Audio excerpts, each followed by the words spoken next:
Good evening. I'd like to call to order the Board of Education Special Board Meeting, January 9th, Board Interviews. Now we go to Language Access. Yes, good evening. We have Spanish interpretation in case anybody would like to listen to the meeting in Spanish. And we have interpretation here on site and also through Zoom. And we also have ASL interpretation on Zoom. Thank you. Yes, thank you. Dr. Maldonado, please lead us in the Pledge of Allegiance.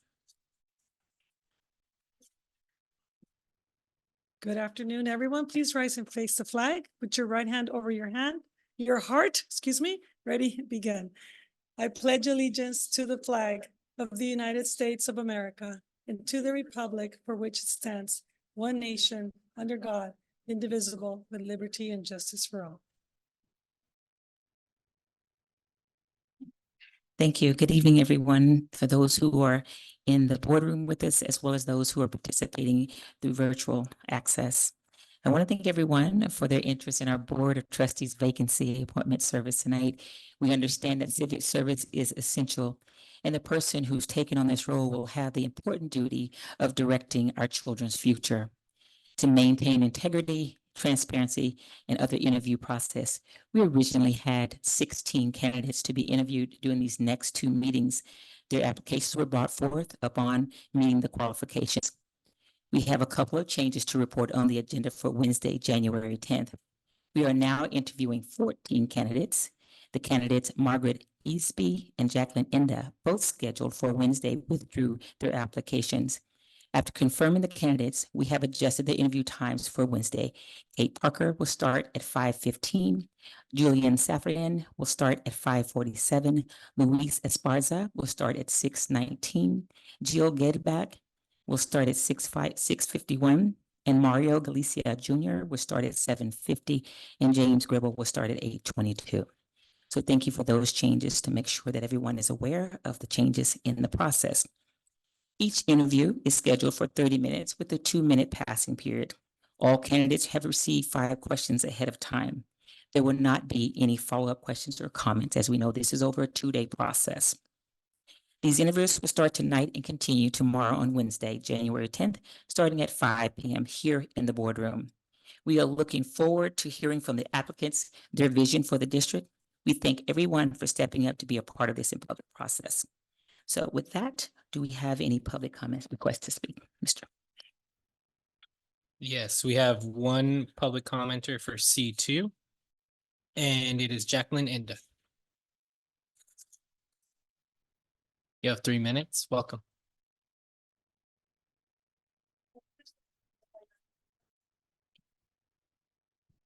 Okay, all right.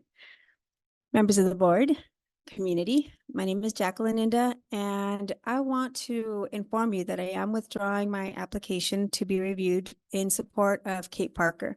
I believe that she is the best candidate for the position in your appointment process. You have a short time to fill in a vacancy that's very critical, very crucial, in a very time-sensitive manner. Someone would have to jump in and really be transparent, clear, understand policies, and understand the budget that's coming before you. I believe that with her skills and with her ability being on the board before, but most importantly, really giving that ability to respect the community and build the trust, has really gained me to the position where I feel like the most strongest thing that I could do now is support somebody who could really make a difference in this particular realm. And so with that, I also want to express my gratitude to the board for going through this process. I understand that you've gone through this now twice. And so with that, I also want to inform you that one of the key things that we would like to work on as a community is to continue to look at suicide by firearm prevention. And I know that Kate Parker, along with other folks on your board, have always explored and been open to those types of improvements within our schools and within our community. We are going to be launching a pilot with the support of the Sheriff's Department and County Mental Wellness. And hopefully we'll build up the partnership with our school district here to better address those needs within our community. And I know that folks like Kate Parker and all of you on the school board always keep a close eye and vigilance on how to improve everything for the better sake of our children. And there are many different topics that come to mind when it comes to her ability to really execute and be vigilant on that. So I really hope that my position will help you understand that as a community member, I come to you in support of her candidacy, and hopefully you'll appoint her to be able to continue the work that she led before, but also quickly move through this process that you're going to be facing in the next 10 months. So thank you very much. Thank you. Do we have any additional public commenters? No? That's it. Okay, with that, then public comment process is closed. So we will move to agenda item C3 for the start of the interviews. We will begin with candidate 1, Caroline Abate. Also, we begin with candidate 1, Caroline Abate, who requested an accommodation. Ms. Abate submitted in writing to the superintendent's office her responses to the interview questions. I will now be reading those responses publicly out loud as if she were at her scheduled interview time on the board for this evening. The first question, what is the role of the board? Answer, plan for the school district's budget, ensure a balanced budget, avoid deficit spending, enacting policies and guidelines which are implemented at each school in the district and affect the day-to-day running and operation of school campuses. Number 3, appoint and evaluate the district superintendent, hire assistant superintendents and school principals. However, in addition, board members are in communication with members of the community, parents, school staff, and teachers, responding to their questions and concerns. Being a member of the school board is a big responsibility. It is a leadership role in which board members must be careful, thoughtful, analytical about the decisions they make. It is critically important to listen carefully to a wide variety of perspectives, even those which you may disagree. I believe board members should always be learning new things and growing in their knowledge. And question number 2, how does an effective school board ensure opportunities for parents and community members to express their diverse range of views to inform board deliberations on important policy issues? Answer, public comment during the school board meetings is an excellent opportunity to allow community members to speak and give a new insight and perspective that board members may not have previously realized. Only when a variety of perspectives are respectfully offered and thoughtfully heard and considered can the best possible decision can be made. During public comment, it is very important that a civil and respectful environment is maintained, which requires cooperation from the speakers, the public audience, to comply with the board member requests. This way, stress is avoided and constructive work to be done in an efficient manner. Other opportunities to communicate would include sending a letter, an email, a phone call, or meeting during a scheduled appointment time at the district office. Question number 3. Identify a recent board decision that you felt strongly about and describe how you would balance community concerns, student needs, state and federal law, staff considerations, your personal values, and beliefs to determine how to vote on the issue. Answer, decision to implement AB 329, comprehensive health education curriculum, was very controversial. There are so many consequences of having controversial ideas contained in that curriculum in the school environment. The effects are always present as this curriculum continues to be taught. The questions ask how to balance many different aspects, the law, community concerns, etc. The best policy would be to remove inappropriate and controversial political and social ideology from the entire school environment. This would prevent hours of heated debates at school board meetings with frustrated community members while avoiding stress, saving time, keeping the focus on constructive academics, creating a socially and mentally healthy school environment. However, AB 329 was required law to address legitimate concerns over controversial content such as abortion and transgender ideology. Could there have been a way to balance concerns by minimizing controversial content and still be in compliance? For example, a compromise that would balance community concerns and personal values and beliefs regarding abortion would require students to also receive instruction about the humanity of the unborn baby.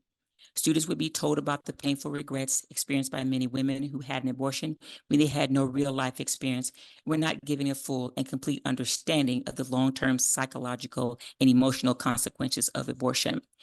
These aspects are not discussed in the current health education textbooks. Question number 4, what is your experience with the collaboration when there is a difference of opinion?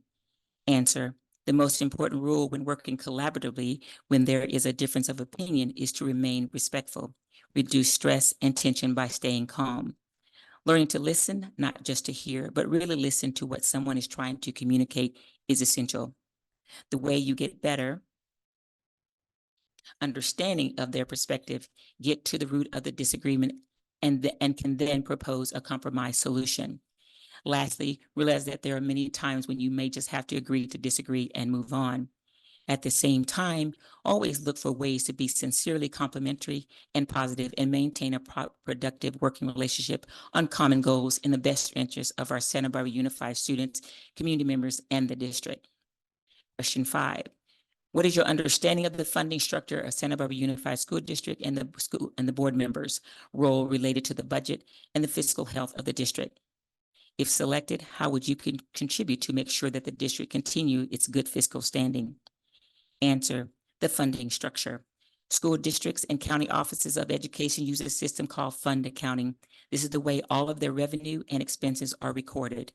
Money must be placed in one of many allowed counts. Each account must keep a record of its own revenues, expenses, and balance. Money from the government is tax supported and is spent on the education of students, food services, child development programs, and construction and maintenance of school facilities. Board members' role. The board member's role is to plan the fiscal year budget for the district. There's a lot to learn and know about the budget, funding, and expenses, so board members should study this content study the content well for a thorough understanding. The board should also be careful not to deficit spend and strive for a balanced budget. Unfortunately, everything is costing more now because of soaring inflation in the last 2 to 3 years, so board members must be even more careful how tax dollars are being spent. This means using ways to reduce costs, for example, getting multiple bids or doing repair instead of replace if possible, and spending only on necessary things. If selected, I hope to foster fiscal responsibility even at difficult times when that requires cutting out or reducing certain programs. In conclusion, being a school board member is a big responsibility, as these questions illustrate. School board members are tasked with privilege of using other people's money to achieve the extremely important goal of properly and efficiently educating the students in our district. The basic purpose of a public school is to graduate students who are well on their way to becoming self-sufficient, contributing members of society, continuing with further education, other constructive life, and other constructive life choices. The childhood and young adult academic learning years are a short window of time, so there is no margin for error. It is imperative that school board members are thoughtful and careful to make the correct decision.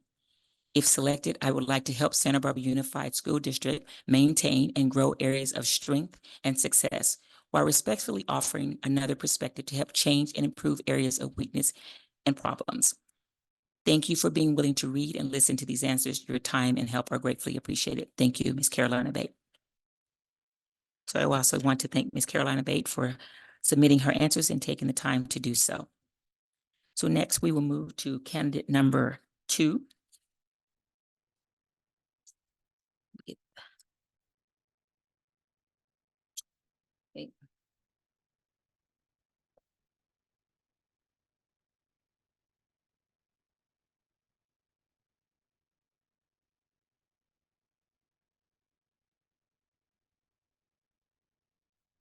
Hi, and welcome. Thank you so much for coming and making the effort and taking the time out to come and share your thoughts with us. So each will have about 5 questions that we'll be answering. The 5 questions are there should you need further clarifications right there in front of you. Each of us will be asking you a question. Take your time to answer. We have about 30 minutes for this process, so we want to make sure you're timing that to should you want to ask any additional things you might want to ask that wasn't said during your comments here. There's a water for you there too. It does get dry, just thinking that. In fact, could I get some water too at some point? I just read this thing, so I appreciate that. So thank you, Ms. Gomez, for being here. So I'm going to have the first question. I'll start with you. And do you know that, yes, Just may I introduce myself before with the first? Yes, you absolutely may. And thank you for being here and for taking the time to interview and read and all of the work that goes into the vote that you made to make sure that we had equal representation. I really greatly appreciate it. And let me know, is my mic on? I just, never take for granted the fact that we can actually be face to face post COVID. And so I want to thank you. And I also want to thank Ms. Alvarez for her commitment and wish her the best in this transition. As you know, my name is Maya Gomez, and I am a third generation Californian, educated in California public schools. I am the daughter of two public school educators. I'm going to read a little bit because it's a long history, but I want to get to know you and I want you to get to know me. My mother and father were the first in their families to go to college. I'm also the granddaughter of a cafeteria manager with an 8th grade education. Public education is the reason I can sit here today with a fulfilling career in education, a bachelor's degree in art history and dance from UC Santa Barbara, and a master's in education from Harvard University. The public education my parents received. Ms. Gomez, if we can get you a little closer, pull the mic a little closer to you so we can hear you a little further. You can pull it closer to you too. Oh. It might help if I lower my chair because I'm really short. or heighten my mic. Is that better? That's better. Okay. Thank you. So the public school education that my parents received really opened up the windows and opportunities for me to be here today. I was also able to, as a result of their educational experiences, travel to communities beyond our borders, to China, to Africa, to witness their educational models. This ease of mobility between cultures, class, and countries would not have been possible to imagine without desegregated schools and the vote of Mendez versus Westminster in 1947, followed by Brown versus Board of Education in 1954. My first job out of college was working in Santa Ana Unified for a 21st century grant with at-risk youth in alternative forms of education. Serving as an after-school program coordinator, I learned from my students about the alienation embedded within the education system for students experiencing their schooling on the margins. I then went on to work for the Making Waves education program in San Francisco, supporting the educational opportunities of first-generation students and families beginning in the 5th grade through their undergraduate degree completion. This experience taught me the importance of longitudinal studies within the education system, the power of mentorship, access to high-quality one-on-one tutoring, and spaces that offer love and consistency within communities. I carried this knowledge with me to Harvard, although I was reluctant to leave behind my beloved state of California. I followed my curiosity and my devotion to my love of learning, seeking out ways to understand the role of creativity in the developing mind and body from leading researchers in the field and grappling with policy leaders in the field attempting to shift policy in a direction towards equity, inclusion, and belonging. Using my experience in the field to help shape my own research studies and kept a laser eye focus on practices and policies that supported the conditions for equity within our layered educational system. Most recently, I worked as an arts and education director in San Francisco for a gallery supporting marginalized communities and teaching artists in arts education. Upon moving to Santa Barbara 6 years ago, I have served as the Associate Director for Las Maestras Center for Chicanx Indigenous Thought, Art, and Social Praxis, a research center at UC Santa Barbara. It was here in my work that I learned to work with the Santa Barbara community, developing programming and partnerships to support culturally competent arts education alongside our teachers and nonprofit organizations, as well as the Dia de los Muertos gatherings.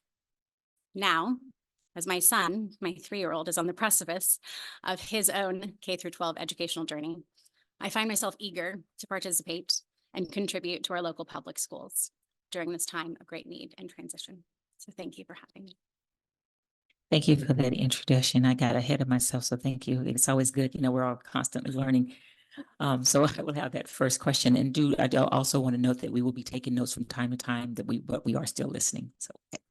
So I'll start with the first question. What is the role of the board?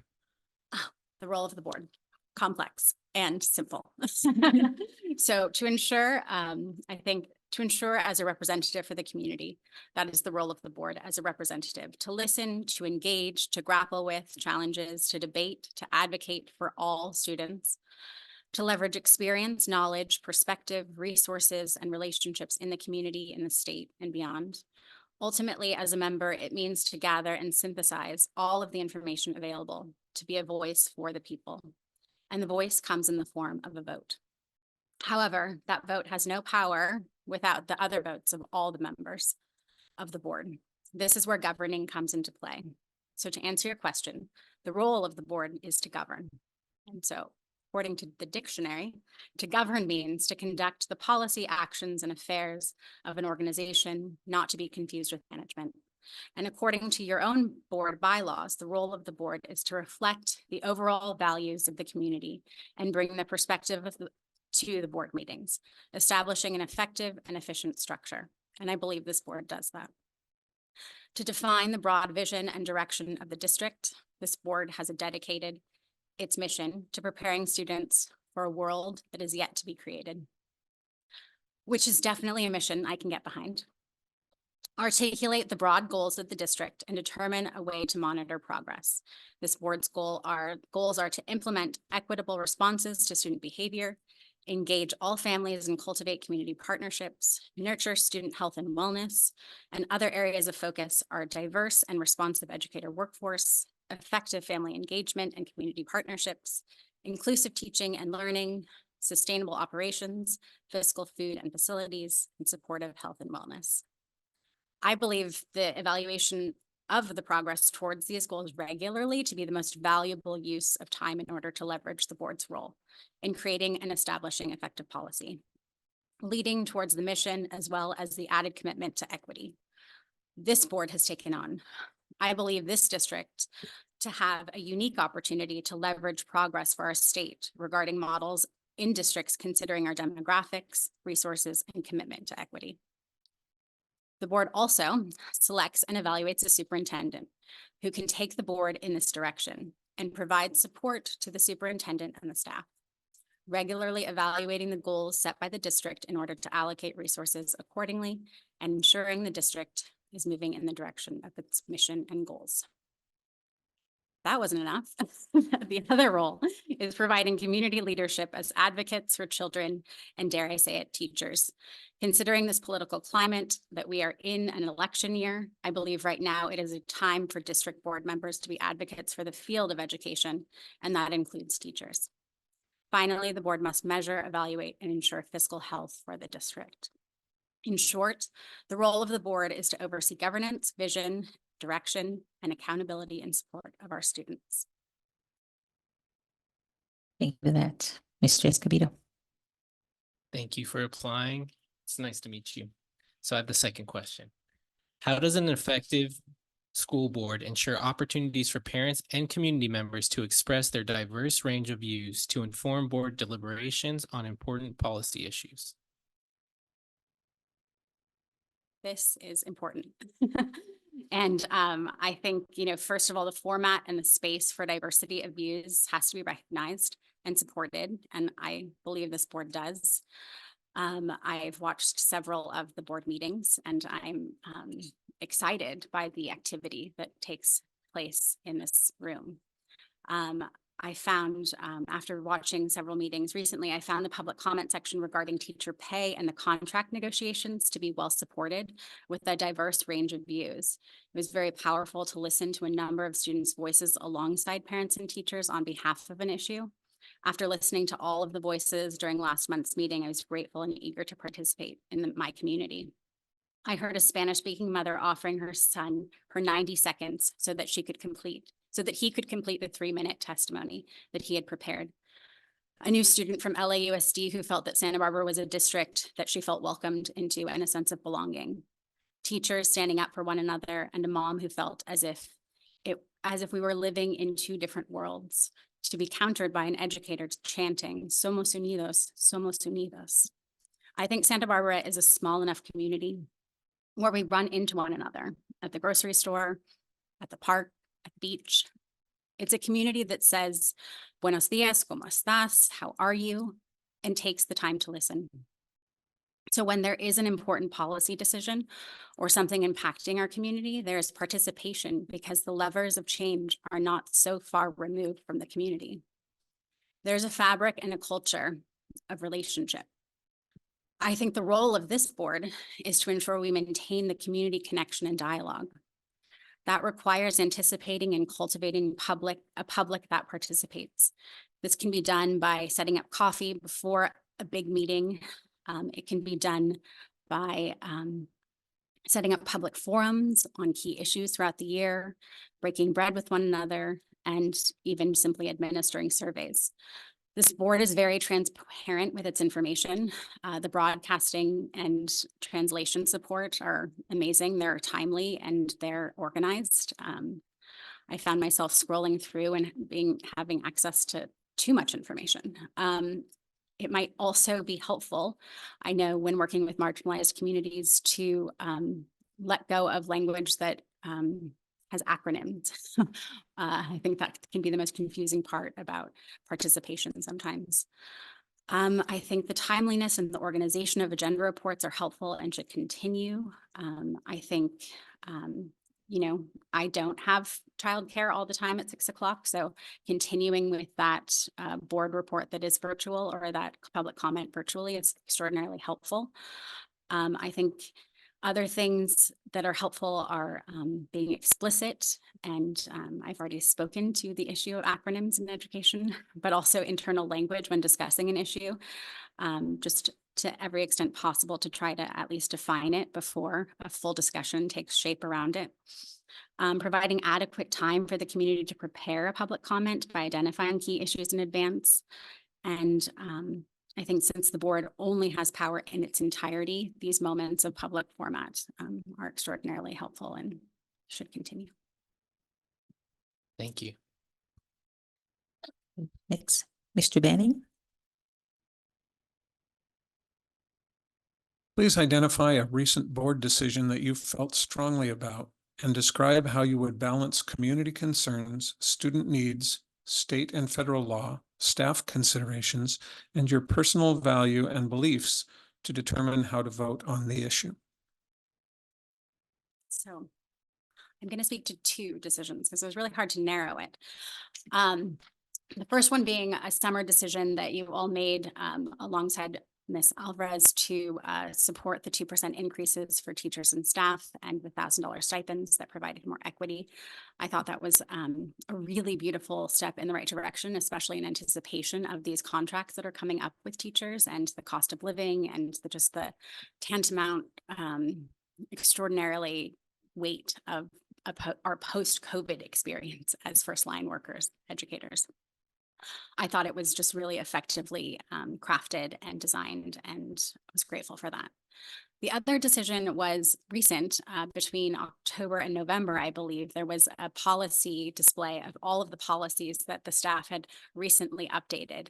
And there was a debate amongst the board as to the purpose of that and whether it was, I think you, Mr. Banning, who said that it was an encyclopedia and nobody really looks at it. And I think you, Mr. Escobedo, was like, I need to know, this is like so confusing and I need to know more.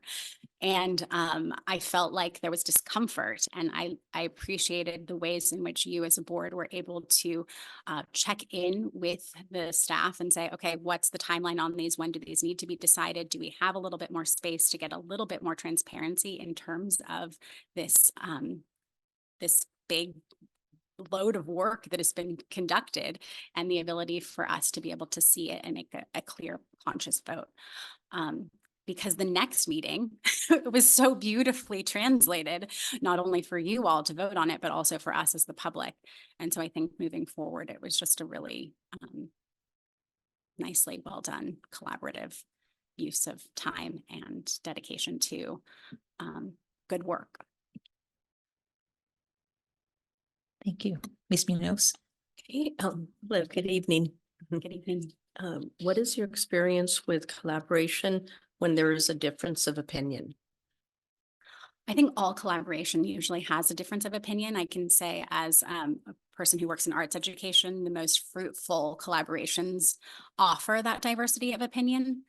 I can also say working as a mother, the ultimate collaboration is our child.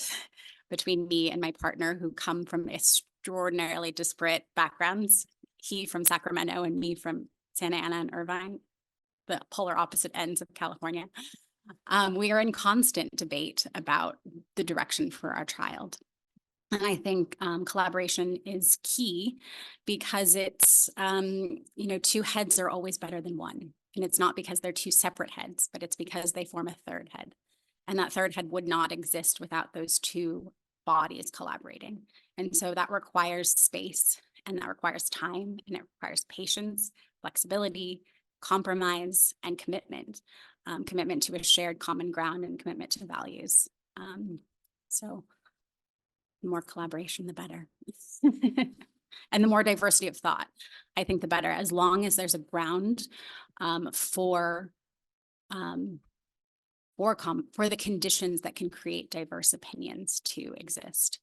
And I think that environment is what our schools really need at this moment in time. I know Marcella Crescetas, who's going to interview in a few minutes, probably, she's the director of my child's school, and she has the conditions for diversity to thrive. I spent last year driving from her school that was for 2-year-olds to 5-year-olds to my university. And the conversations and the ability for these students who hardly had verbal language to be able to communicate and collaborate and experience just what it means to have diversity in a room was thriving. And so I welcome it, and I love to see it, and I know when it's good. So for our final question of the evening, what is your understanding of the funding structure of Santa Barbara Unified School District and the board members' role related to the budget and fiscal health of the district?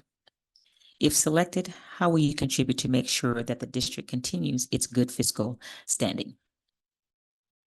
This is of the utmost importance, and this was, Ms. Alvarez's strength. And I think I know that the district is a community-funded district. It's basic aid. I know that the funding sources for only about 10% of our state go towards this type of model. I know that Santa Barbara Unified has teetered in this model, and our surrounding communities like Montecito and Cold Springs are deeper into this kind of model. I've heard and read that the deeper you are into a community-based model, the more successful you'll be. And so our teetering is something to pay attention to. I think, my understanding of the fiscal health of the district is that it is strong. There's 17% in reserves. I know that as a community district, we cannot dip below 10%. So we do have a little bit of wiggle room. I can commit to my own fiscal responsibility in managing budgets and never dipping below even 15%, because we always need a little bit of wiggle room. So I will not vote on anything that would put us into fragile conditions. I think, the board's responsibility in this area is critical. We must approve the budget. We must pay close attention to the financial standing. I think, I will help support a budget that aligns with the values of the district. So I will pay close attention to those goals. I will pay close attention to that vision, that mission, and make sure that the resources that get allocated from our financial budget are oriented towards those goals.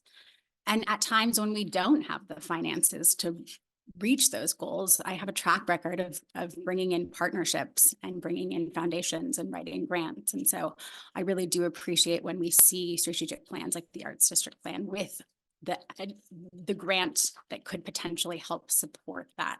And so really making sure that we're looking at the financial health beyond simply the numbers, but also looking at the resources, the need, and the resources that surround it that can support that growth and development.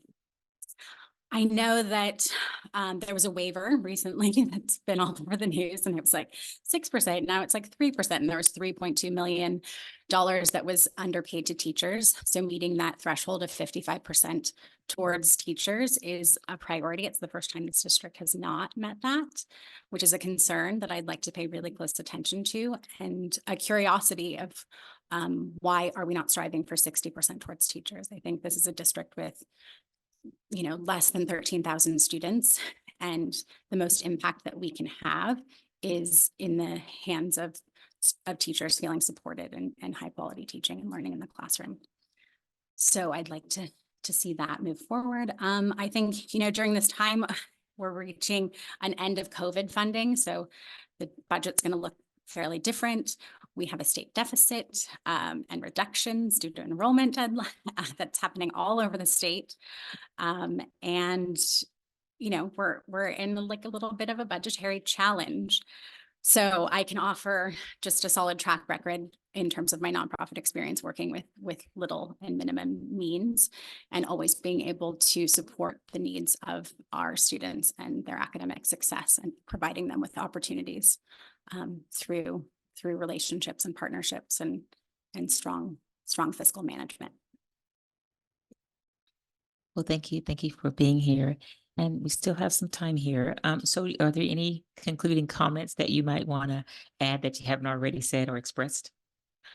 I just want to thank you for this time. It was really lovely to see you in person and to be able to reflect on just, my own educational journey and why this might be a good fit for this time. And I do think that I would be a wonderful contributing member to this board. I think I have a lot of knowledge, and I have some deep experience in the field and in my own body. And I would be really honored to serve. So thank you. Thank you. Thank you so much.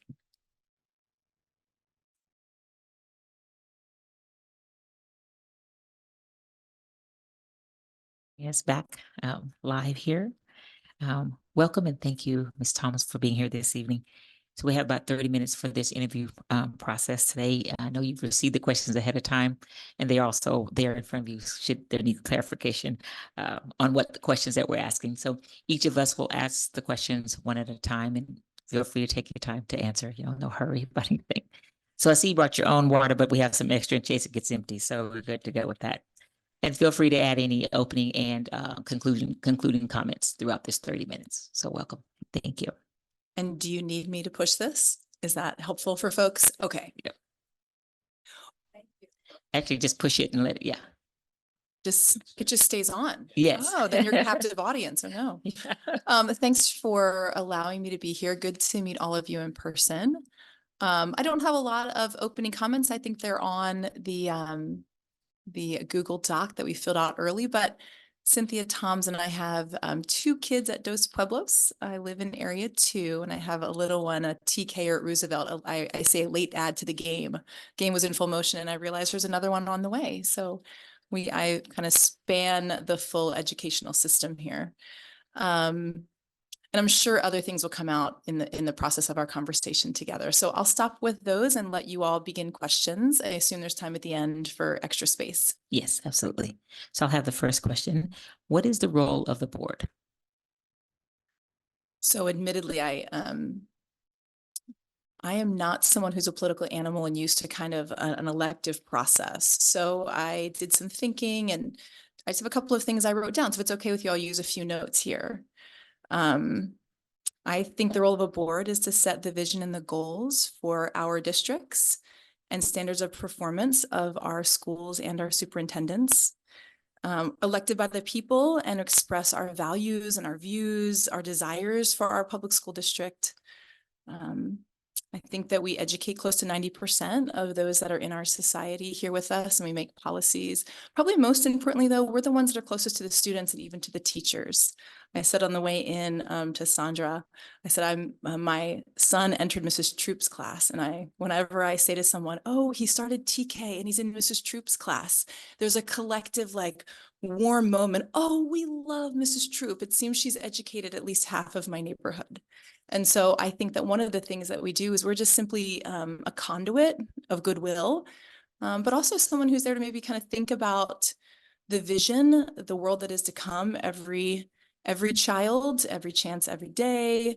I like to throw in there maybe every choice that that child gets. I mentioned, I kind of put a word into my application about the idea of a least restrictive environment.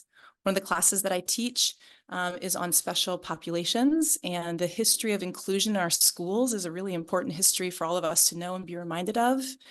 And the reality is that that's built on this philosophy that a child should be in the least restricted environment. And so that means they may have an area where they need extra support, but that in other areas they should be allowed to blossom. And so access is really important to me, and equality in that access. So I think that's one of the things that we guarantee. I think we're also accountability agents. We're someone who's responsible to taxpayers, but then also responsible to kind of think about what are the ways in which we see data and outcomes for student learning that are in line with what students need to be successful, whether that's in college or in trade for the next step of their journey. So I think that's all the things that we do. Yeah, I also think it's just a moment to say, thanks for your time. I do governance right now at my college. I get elected to faculty personnel committees, and it's hard. And so if nothing else comes out of my time with you, you all have been in the midst of some really difficult times. And I want to thank you for I know how difficult you wake up at 3 a.m. and you wonder, did I say that? Was I misquoted? And so I also just think we're servants. We are citizen servants. And so just to thank each of you personally for all that you put into this. It's not a high paying position, right? So. Thank you. And the next question is from Mr. Escobedo. And just before we say that, we're taking notes from time to time, so we're listening and multitasking. So this was. Thank you for applying and thank you for being here tonight. The second question is, how does an effective school board ensure opportunities for parents and community members to express their diverse range of views to inform board deliberations on important policy issues? Yeah. Well, I think that this process is maybe a little bit of an image of what that looks like. I think in principle, we select leaders in the community that consistently communicate to the public, keeping constituents abreast of the challenges, and there are a lot, the ideas, and then the progress that are made on those. I think building trust and listening is one of the most important things that we can do. Being transparent, making things accessible as possible.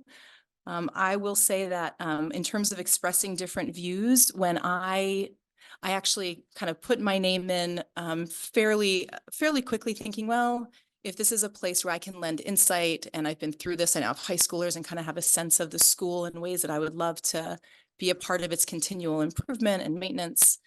And I had a lot of friends write and say, I didn't expect it to go public. Somehow there was something on the website and I got a bunch of texts. Oh my goodness, we need your voice. That would be great. We're most of the voices, but I had a few that said, I think they already know who they want. Are you sure you want to do this process?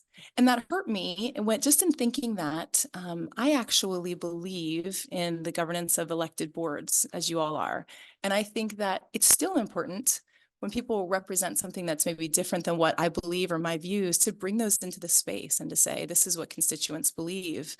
And this is maybe what there's not as many, maybe a marginalized group feel, but it's important to air that. And so I think that was a small microcosm to say, how do we come into a space and say, let's take all these perspectives, all of the ones that we build this house in, and kind of weigh them, name them, and proceed a way forward that we feel like is right and points to the vision that we have.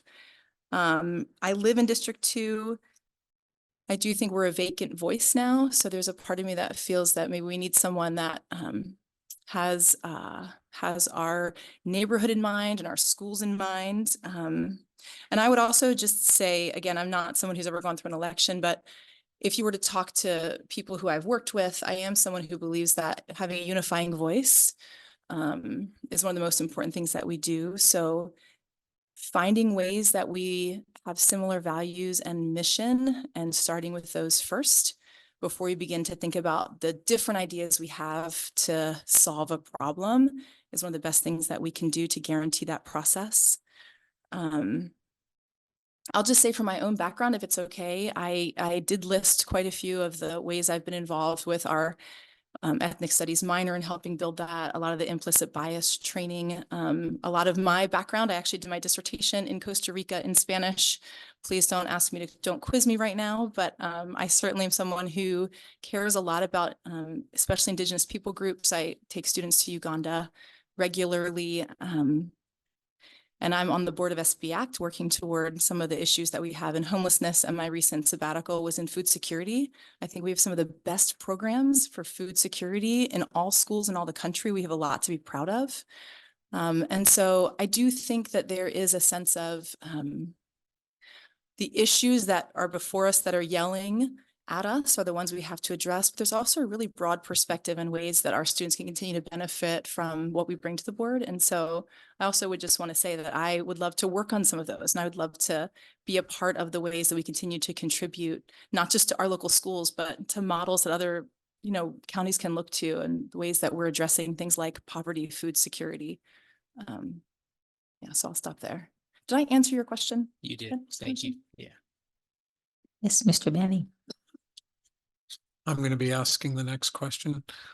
Please identify a recent board decision that you feel strongly about and describe how you would balance community concerns, student needs, state and federal law, staff considerations, and your personal values and beliefs to determine how to vote on the issue.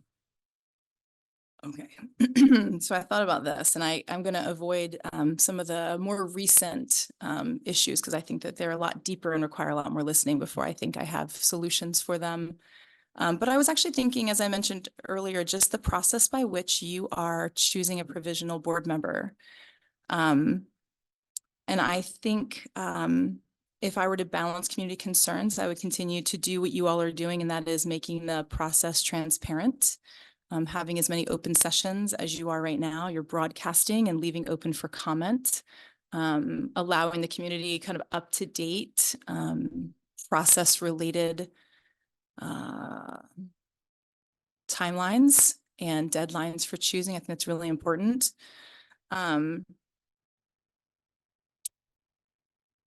I would balance student needs in this case with efficiency, and I think this gets to staff needs as well. I think the fact that this is happening quickly, as quickly as possible, to then get to some of the questions around negotiations that are to happen in January and other things, I think conveys a sense of urgency and listening and care that the community needs right now. So I just think that the fact that this is moving at the pace that it is gets to student needs so that people aren't distracted with the issue of teachers and teacher pay right now. So I see that as a positive, responsible step. I also think the staff are probably exhausted. Everyone post-COVID is exhausted. And I think on the one hand, if we had all the resources in the world, think about, hey, let's have another election so a constituent can choose. But actually in real world, having something like that happen would exhaust everyone, especially the staff and resources. And so I think that this process is maybe kind of balancing some of the needs that we have to move quickly, but also be transparent and have community input. I also think that opening it up and not just choosing someone from the past, I think represents a future perspective that you are willing to say, we are going to walk forward. We're going to welcome new ideas and visions, and really kind of look to someone who is, the future of our schools rather than look to, to something that would have been maybe a past solution or something that maybe the community or constituents feel that they're feeling fatigue from. So I just want to also say that I think that that's really important. And I'm glad to see the way that you've gone about this process. Someone like me having an opportunity to come and to be considered is, I think, doesn't happen in every political governance space in our civil society. So I think that's really positive. Okay, Ms. Munoz. Hey, welcome. Thanks. What is your experience with collaboration when there's a difference of opinion? Yeah, which happens, right? We're all humans. And one of the things I find when it comes to governance, or as I mentioned, I'm on lots of faculty personnel committees. People of principle are people that are leaders for a reason, because we profess the things that we think are important. So what that leads to, though, are sometimes 4 or 5 people in a circle who feel strongly about something with strong opinions, and that's positive.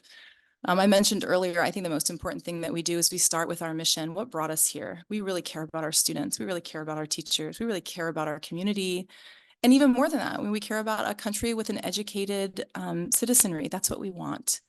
I, as a professor, have recognized some of the difference in reading when I have students take certain classes in high school versus other classes. And so I personally, kind of recognize ways in which we may have a common goal of student comprehension writing, but there's also different ways to get to that, and some are more effective than others. And so in recognizing we have the same values, also we have to recognize we may have different ways of getting to solutions. And so one of the things that I think that we have to do is to know we have to give things up to get to consensus. No one wants to give up things, but that is a reality. I think we have to model our leadership at every level. So that means we're listening and modeling kindness. Especially today, we have very little virtuous dialogue that happens in our public spaces. But I think on a school board, it's the place where we can be able to say, hey, students of the future, this is how we lovingly disagree and build a better world. I think we back up our statements with facts, and we look to data-driven solutions that if they worked in other spaces, or we have really smart people thinking about these problems, I think we learn from them. And I think probably the most important thing that I'd hope, if this were like my eulogy and you were looking into my life, you would say she cared about the people whose voices were silenced. I've done a lot of my work on a principle called subsidiarity. It's believing that a decision should be made with the voice and the primary decision lying with the people that it most affects. And usually in government, that's people kind of on the lowest level. That's a value that I use in my research. I looked at research at how volunteers impact communities, student volunteers, and really kind of looked at, sometimes we send students into community. I do this now as serving, and there's a power differentiation. And so how do we think about serving in a way that benefits those who are really at kind of the lowest level of the organization? And so I do think that that's an important principle to work with that we all can agree on. But if the voice is not in the room, the old principle, don't talk about me without me. I think if the person's not in the room, how do we raise up those voices that are silenced into that conversation? So I think all of those things are maybe ways that we can work toward collaboration, but those are maybe just principles that will guide our conversation. Thank you. Again, I'll have our final question. What is your understanding of the funding structure of Santa Barbara Unified School District and the board members' role related to the budget and the fiscal health of the district? If selected, how will you contribute to make sure that the district continues its good fiscal standing? Yeah. Wow. This is a hard one, even minus recent conversations. I do think that the school board has a fiduciary obligation to taxpayers. That is honest. I think the board is responsible for fiscal accountability. I serve on several boards, and I ask lots of hard questions about the budget and people's salaries. And I also realize that balancing the books isn't always straightforward. I think information gathering and outcome setting is important. I think accessibility of having people's, I guess it'd be accountability and accessibility to people's bookkeeping is important, which I think is something that's done pretty regularly here. I also, in terms of what I would do, I think it's already in process, but I think it's important to examine some of the balance between our administrative and other people within the organization. So in this case, administration and faculty. I work in the world of nonprofit, and there are indices by which you would say, hey, is this a good idea to invest your money? And one of the questions is if the executive director makes 10 times more than an entering person, sometimes that's a flag and that will come out on the screen, don't invest in this organization. Well, if we're investing our children's time and our resources and taxpayers, there are questions that I think we need to ask about what that balance is. And those are hard questions, but they're never questions that we can't honestly begin to reassess or to find ways that that we can have better balance in that space.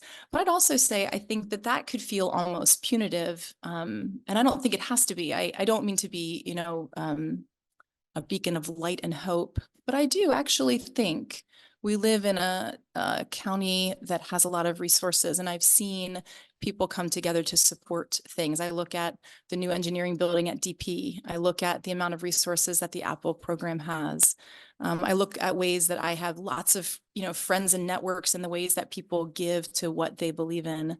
I think in some ways harnessing that hope, getting people behind new programs and initiatives, and finding ways to fund those, not just charitably, but also in ways that we can think about the most important programs to us and how to gain access for those would help us also support some of them. So I actually think you're looking for maybe new funding structures. Nobody wants to hear that, but I do wonder if that would be part of it.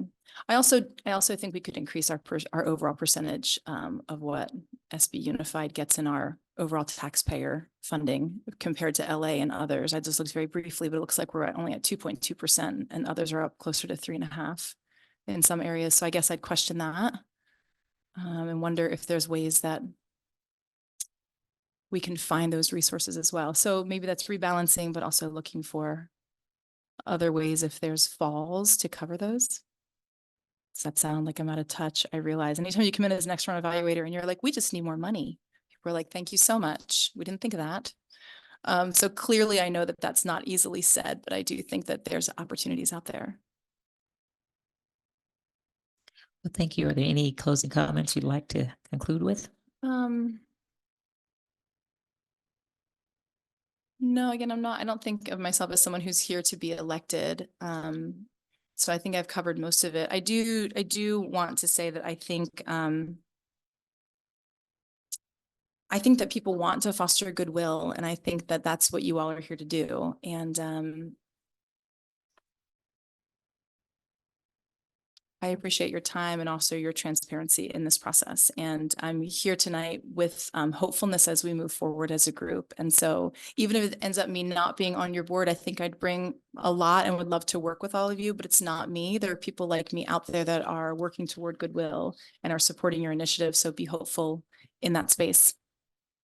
I don't know, do you have any questions? I keep talking around the mic. The questions that we asked are the Okay. questions. Okay, so no, Okay. sure, it's your time. So, Okay. so, all right. I think Thank that's you it. so Thank much. you. Have a nice evening. Thank you. Bye. Okay, we were back, and now we will begin with candidate number 4, Ms. Caceres, as I pronounced that correctly. Okay, thank you so much. Didn't want to mispronounce your name, so thank you. So thank you and welcome for being here this evening. So this process is about 30 minutes. That includes any intro comments and any additional concluding comments that you may have. You receive the questions ahead of time, and they're also in front of you there as well. Each of the board members will be asking the questions one at a time, and take your time to answer. And there's also some water there in case your throat gets dry. I know mine tend to do that, so I want to make sure we do that. So if you want to start with an intro, and then we'll follow up with questions at that point. I think we gotta You can push the, right there on the base. Hello, yes. Well, my name is Marcela Cáceres, and I am an educator, so I'm passionate about education and children and rights and curriculum and all that. So I've been in, I have a preschool for the last 30 years. So I've been an educator for the last 42 years. And so I've been in this community that I really love. And I think to be this chance to be part of this board will be a way of giving back, because this community has been great to me. So I have a lot of relationships through time with parents that went to public education after being in my school. So I feel like strong that I can represent those voices from the parents and the students transitioning to the elementary school. I feel very strong about different ways and kind of supporting the early childhood, which is very important. I see how the schools now are starting to get the children younger. And I feel that's very important to really take care of that part, because the education in younger age is completely different from education in elementary school. So I want to make sure that transitions are transitions that are seen clearly and valued, because early childhood is very important, as you all know, for the rest of your life, first life. So I think that's what I'm passionate about. So I wanted to make sure that's I can represent parents. I have a lot of communication with parents. I feel very comfortable with educators and parents and for the rights of students. So when I see we prepare students for a world that is yet to be created, I feel very strong about that. That is a very important part. How do you prepare the children for that? Where do you come from? What kind of education? How is the system supporting those children to prepare for that? How is a reflective practice? How do we see the children? How is the image of a child that we hold? I think that's very important, and I feel very strong about it. From very young age, I think children are very capable, and we have to respect that. And I feel strongly about the curriculum and everything that's around the children has to be viewed from that point, from the right of the child. So I'm really strong about how do we. So I think this position is very important for that. That's what I'm here. Thank you. Thank you for that. I'll have the first question. And you started to allude to some of this as well. So, and also we'll be taking notes from time to time. Yes, We're not. you we're can gonna just take- ask me in general. I feel like it's too formatted, but I, we just make sure it's consistent across Yes. everyone. So what is the role of the board? what I think is to come together to represent, the community. So together, to listen to the voices of the community, the needs of the children, and make those decisions to make sure there's quality.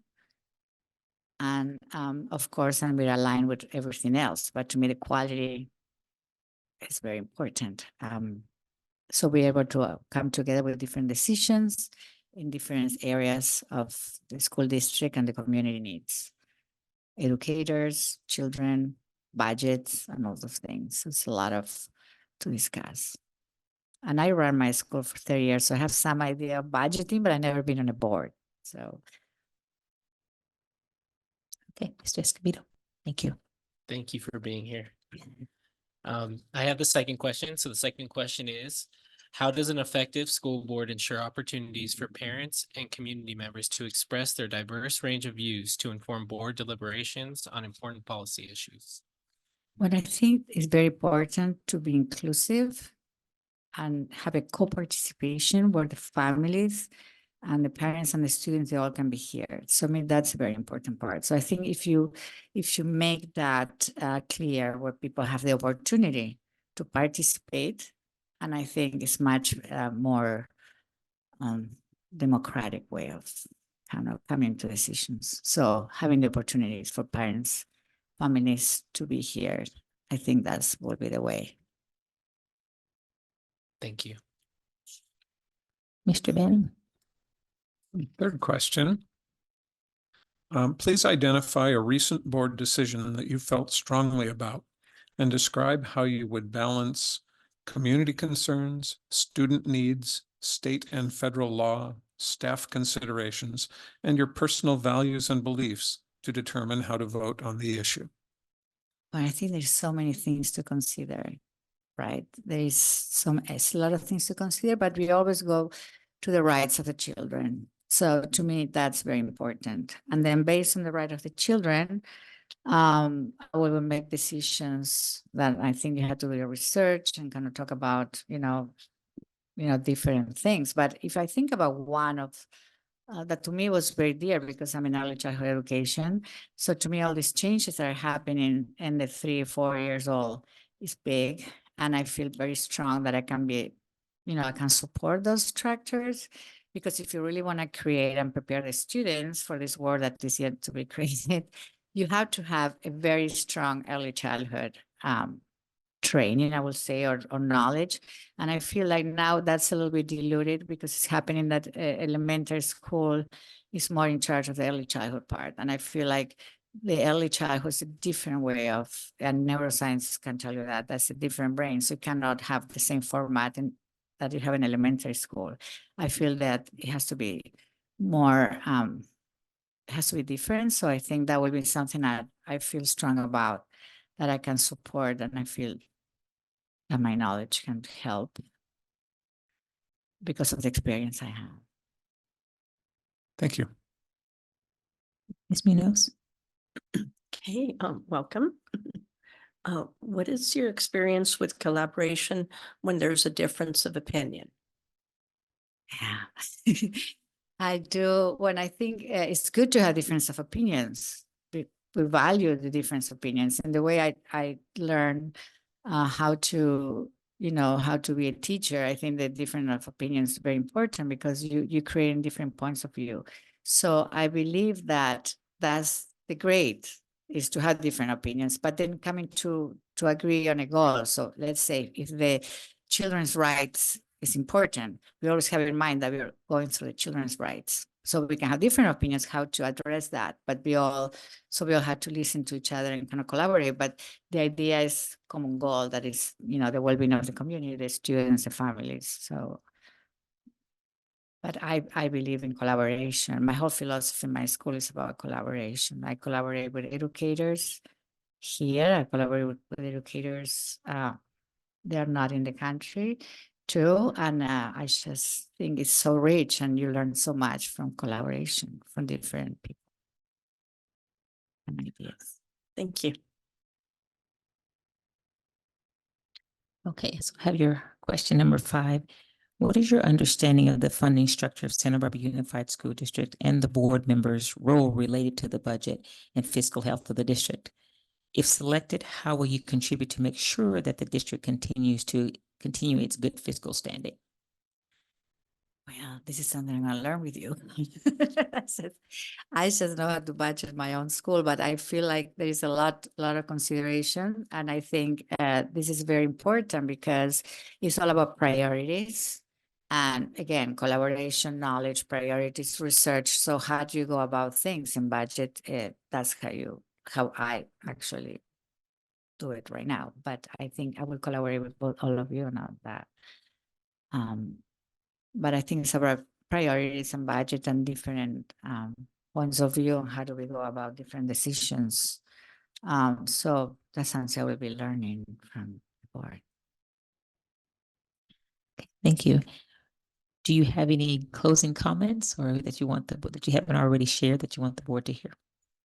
Well, I just say that I'm passionate about children's education, and I just think this position will give a nice voice to represent the children and the families. And I think that's a good opportunity after 30 years of running school to be able to be part of that. Okay, thank you. Thank you for being here. Have a Thank nice you for evening. the opportunity. Thank you.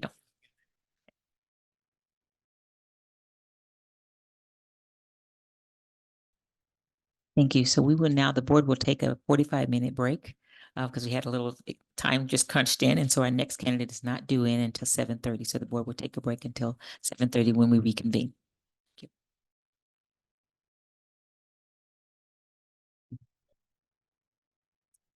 Okay, I want to call us back to order. Okay, and can we reconvene starting with candidate number 5, Ms. Caffrey? Thank you for being here. Welcome. So we'll have 30 minutes for this process where you can have an intro and also concluding comments. The board members will we will ask questions one at a time. The questions, so I know you got them ahead of time as well as they're on the table. So we want to make sure everything's covered, right? So we're doing that piece. So you're welcome to start with an intro and we'll follow then with questions. So thank you. Okay. Hi, can you hear me? My name is Celeste Caffrey, and I just want to say thank you for giving me the opportunity to interview, and I'm ready for the questions. I'm ready to jump in. So. Oh, okay. All right, we're good. We're good. Okay, so I'll have the first question. So we'll start with, what is the role of the board? So President Sims, well, you always say, board leads from the front and leads from the heart. So you set policy for the district based on community input and best practices. Superintendent Maldonado executes the policies. The board holds the superintendent accountable, monitors implementation and progress towards the district goals, and sets the budget and ensures financial stability in the district. And all of this is to ensure an extraordinary education for our students and make sure each student achieves their potential. And this is remembering our students who are homeless, our English language learners, our Black students, homeless students, everyone. We are serving all of our students. And how the board operates is equally important to what you do. You are a very cohesive board. You work together, and you have different opinions, but ultimately come to you have a combined voice and speak as one voice. So if I were appointed to the board, I would be honored to work with you and to support this team effort to serve our students. Okay, thank you. Mr. Escobedo. Thank you, and thank you for being here. So I have the second question. And the second question is, how does an effective school board ensure opportunities for parents and community members to express their diverse range of views to inform board deliberations on important policy issues? So you are already doing so many things. I read your parent and family engagement policy, and you train and support your school site councils, your parent councils. I have 3 sons, and one of them is in 1st grade. I'm on the school site council. I'm also on the Goleta District Advisory Council. And so I know firsthand that parents really want to be trained to be able to effectively serve their schools. So if appointed, I would hope to build on this effort in a couple of ways. One, in order for families to really contribute, they also need to be informed on what's happening in their schools and also in their district.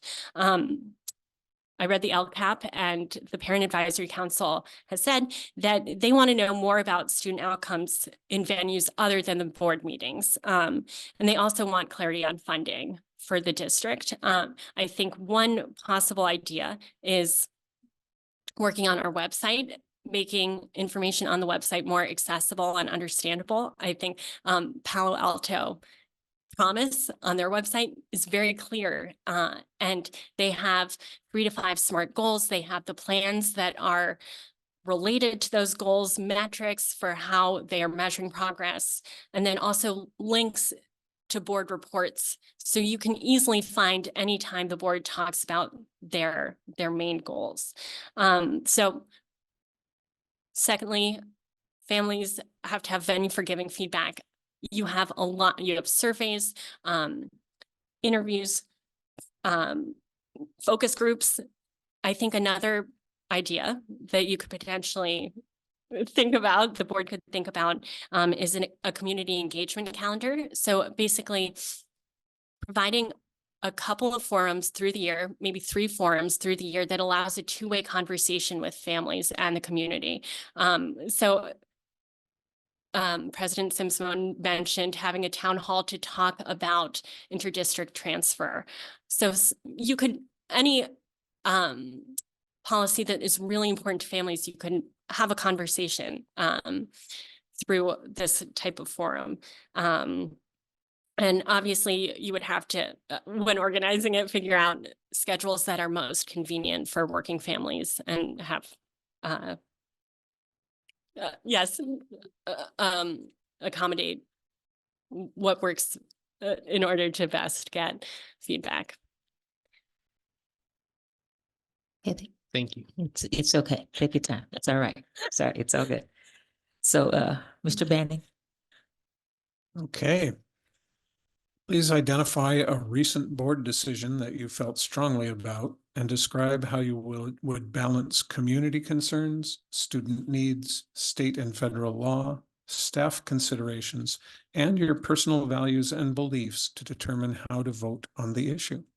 So last year, you adopted a new ELA curriculum, Wit and Wisdom, and in my opinion, that was a phenomenal decision.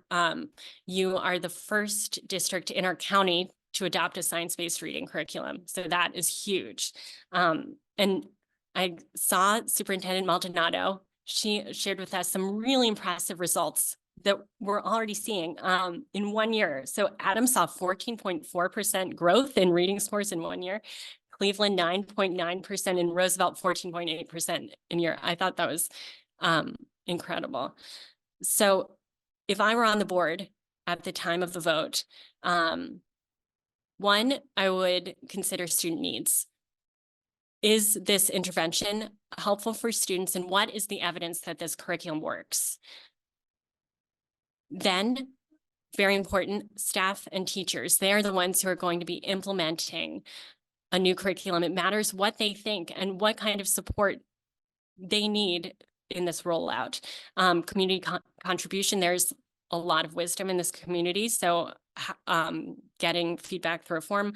And then law, we're a local control state. So basically we can choose any curriculum we want as long as it aligns with certain state requirements, which Wit and Wisdom did.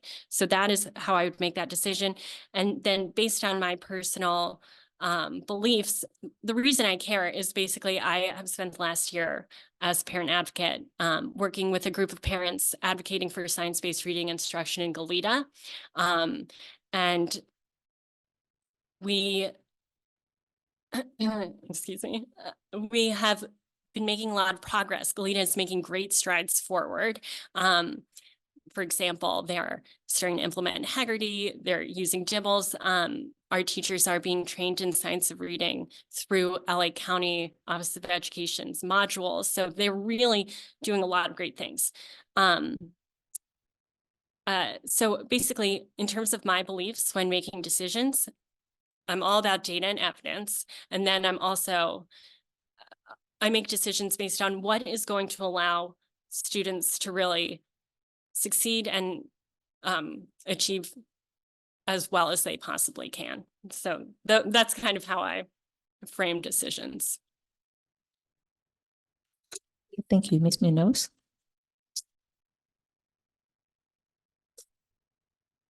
Hey, welcome. What is your experience with collaboration when there is a difference of opinion? I think it's very positive actually to have a difference of opinion. You don't want groupthink. You want a diversity of ideas. So when I've worked on many different teams, and when people have a difference of opinions, I try to listen and absorb to understand their point. A recent example, I am one of the parent co-leads of Ocean Guardians at my son's elementary school.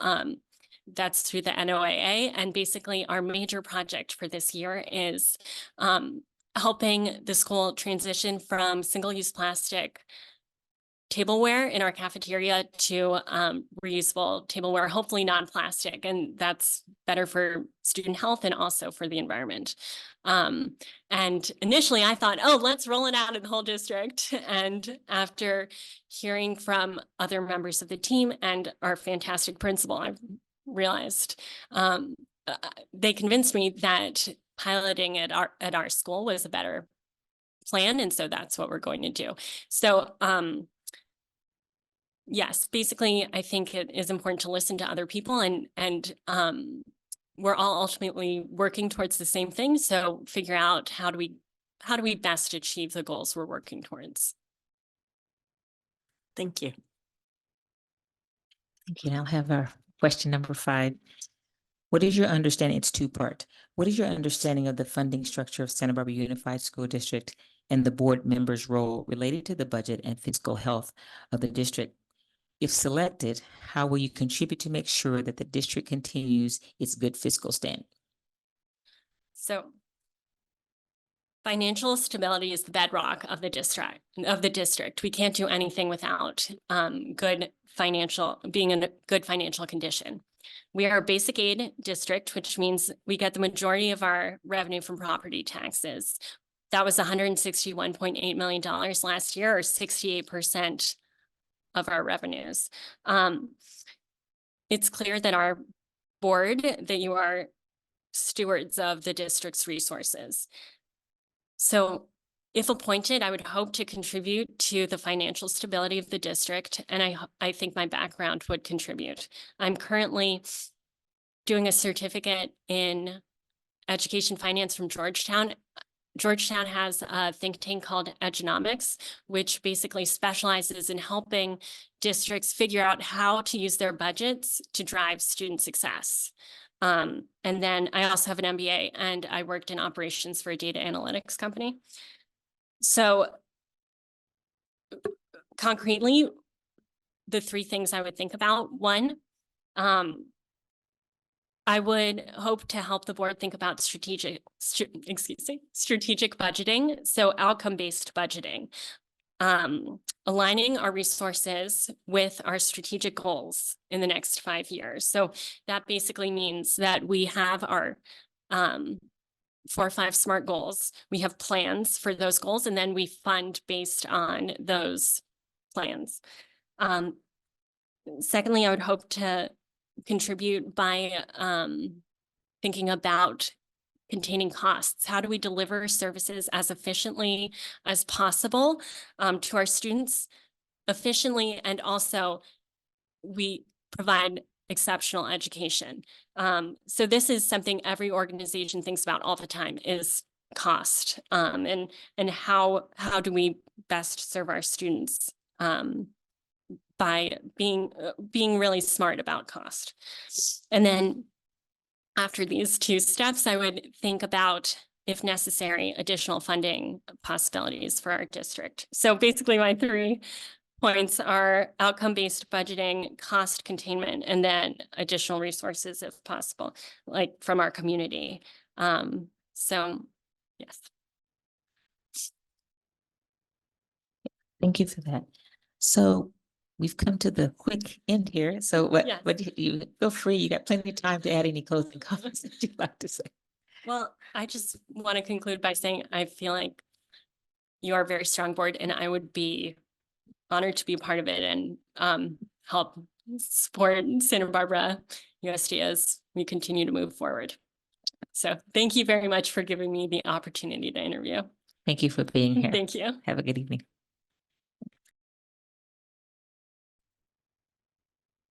Now we're continuing on to candidate number 6. Welcome and thank you for being here, Ms. DeWitt. Thank As you. you've heard throughout this time, about 30 minutes for this process that includes an intro as well as concluding comments. And you've seen that now we're asking one question at a time. Take your time to answer them as you start there. So take your time to do that. If you want to start with the intro, right. Thank you so much. I really appreciate it. And I appreciate you all being here tonight and taking the time out to give us this opportunity. And yeah, I would like to do a little intro and tell you a little bit more about myself.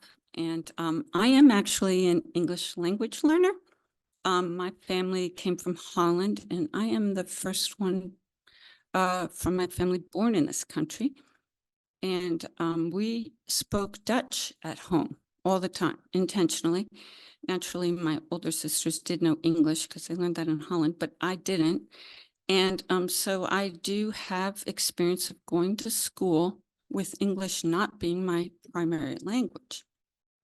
And I tell you that because I think my lived experience really does help me connect, at least emotionally, into some of the supports people need as our emerging multilingual learners.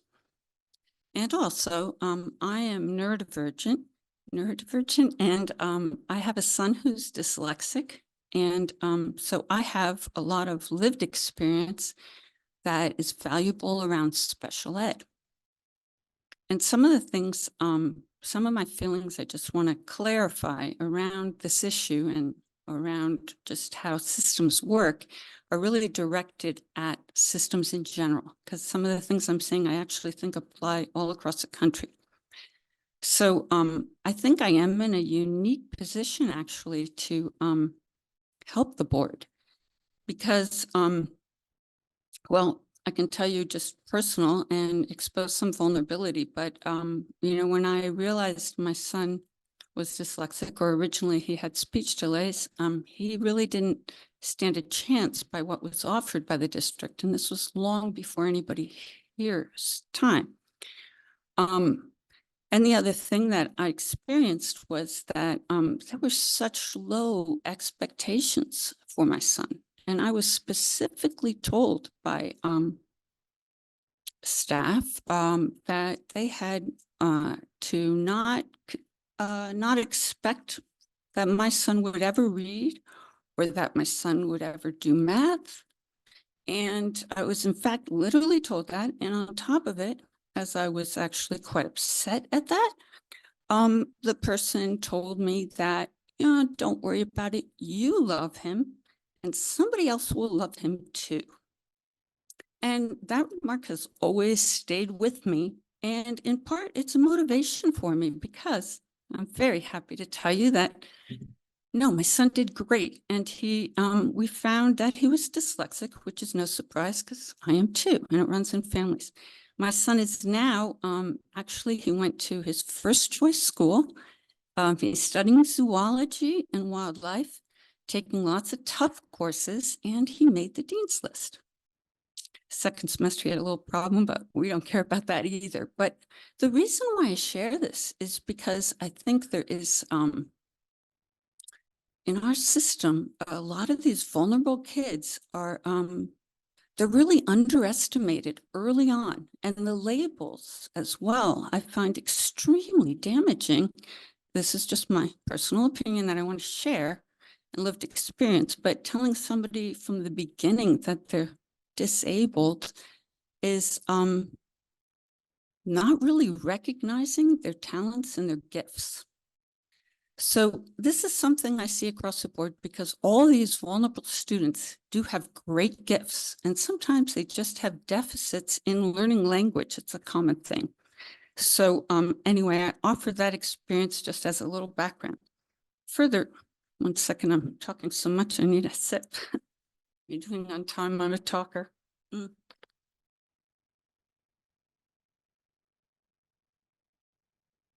So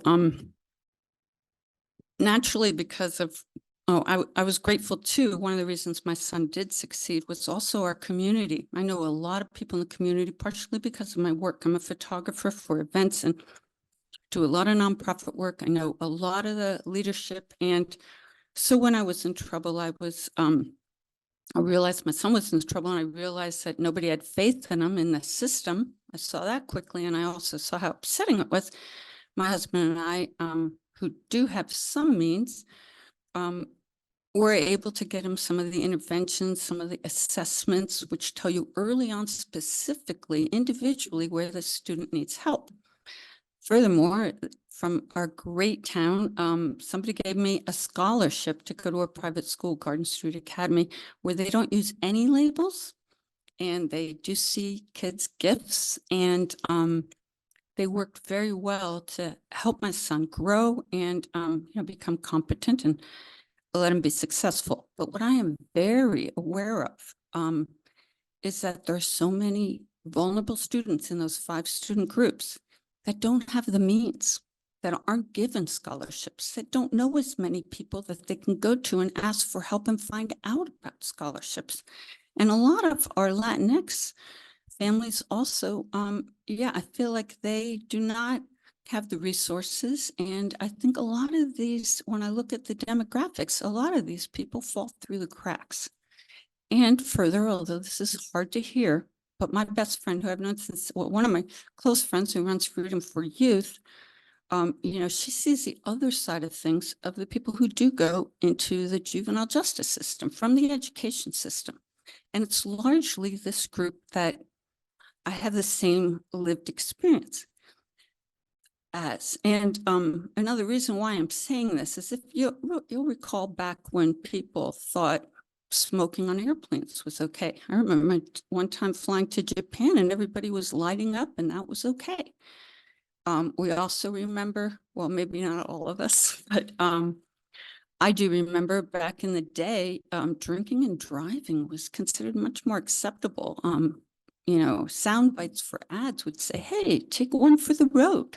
That mentality would stop largely by Mothers Against Drunk Drivers. Now, the reason I share that with you is a lot of the information about like the science of reading and other things that help these vulnerable groups, as well as screening, throw that in there, came about through decoding dyslexia, and basically a bunch of upset moms who my experience very much parallels, saw what was actually going on. And so they all got together and organized, much like Mad Moms, and are pushing politically everywhere for basically what these students need to succeed. They can't succeed, many of them, without this. And I know that as an English language learner and dyslexic, so I share that with you. Just gonna glance at my notes because I don't want to forget anything. Oh, yeah, so part of my experience also led me to when I came out of Brooks, I joined the ad club and I was a board member there. First, I was a co-chair, but then I became the public service board member. And what we did there was we did multimedia campaigns for nonprofits in our community. And, you know, we had a system for selecting them. And this was before I even knew I was dyslexic. Oddly enough, doing that campaign identified me as a dyslexic, even though I struggled in school. But that experience there, we did a multimedia campaign for Dyslexia Awareness Resource Center, which some of you may remember. It closed in '96, and our district here inherited all their material. You know, Paul Orfila, Tobes, everybody supported it because there was a big need. Anyway, I got close to that organization and joined the board. And so there I learned more, and that's where my advocacy started, although I was helping my son. And then currently, after COVID, I co-started a resource center here.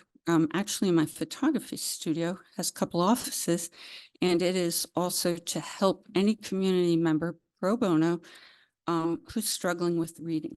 And a lot of our help, some of it is practical. We have a library and things, but a lot of it is really listening to people's pain. And we also do artwork. We do assemblage art, which shows themes, like themes about equity, themes about even back to slavery days, literacy, not knowing how to read was a way to push people back so they couldn't fight against the system. So we have art that expresses that. And people come into our space, and there's one piece called Seeing Red where the student got a 0 and all this negativity was written on it, and all other students could see it. And many times we see adults, like 65-year-old men, see that and they tear up. So I tell you this because a lot of people who have some of my experience don't want to share it publicly, and it isn't really in my interest to criticize our school district, you know. It's not good to do that in a community, but what I'm really trying to do is not do that, but create an opportunity for a blind spot. You know, that I think I have been in a unique position to help our district benefit these students. And simple things like screening, I know all about that. That could be a proactive way to catch these students. And currently, we, like many other districts, have a wait to fail. We don't really assess people until about the 3rd grade. That needs to happen a lot sooner. These kids don't catch up, and especially those with socioeconomic hardship, they don't really stand a chance. Sorry, I should hit pause, but it's got to be. Okay, well, I think I have articulated enough about my background, although I do want to share too that I have institutional knowledge because I've been at this, like did that public service campaign for dyslexia awareness resources back in '94. So I think that does show the length and depth and breadth of my commitment and why I care so much about this. And I might add my institutional knowledge. I vividly remember a FCMET report on special ed where the person in charge made a comment, and he said that it was in regards to special ed. And he said that students come into this district with learning differences, but they leave with mental health issues. I say that to you because unattended learning differences, you feel behind. Once you feel behind, you don't feel good enough. You get depressed, you get anxious, and then you add adolescence. And, you know, a lot of these students just never recover. And I think that is something very important for us to reflect upon. I think I've gotten all my highlights, but just a second, because I don't want to leave anything important out. Okay, I better start on the questions. Okay, thank you. Thank you for that. So I have the first question, and you've alluded to some of your answers and background, so thank you. So what is the role of the board? Great, glad you asked. The role of the board, the public school yeah, the public school is a matter of a sacred trust between parents and the school district. The school board is elected to assure that the promise of equal opportunity to every student is realized. Hiring the leader with the ability, qualities, and vision to carry out this mission is a key role. If and sadly when this doesn't happen, it's the board's responsibility to the community it represents and the students it is accountable to change direction and find a new leader. In addition, the school board is responsible for a commitment to equity in all matters that include policymaking and assessing compliance, approving budgets, approving curriculum, setting the school calendar, educational leadership and advocacy in the community, and school buildings and maintenance. Thank you. Thank you. Mr. Escobedo? Thank you, and thank you for applying. So I got the second question. How does an effective school board ensure opportunities for parents and community members to express their diverse range of views to inform board deliberations on important policy issues? Great. Thank you, Board Member Escobedo. I am really glad you asked this question because it's so important and it's very close to my heart. It's an area where we could do a lot better. Right now, when a community member walks into the district office, they are asked to sign a non-disclosure agreement. This is new under the current leadership and not conducive to a sense of trust with community, should be rethought.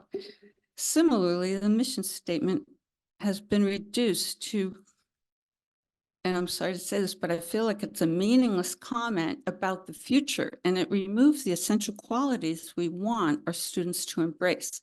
Without any stated measurable goals, the board is unaccountable and the public is left with ambiguity. We're missing the opportunity to work to a shared vision and serve our students well. Engaging the public in town hall meetings, campus visits, speaker series, and community advocacy for various educational opportunities would all be helpful to implement. Excuse me. Additionally, reciprocal communication is important.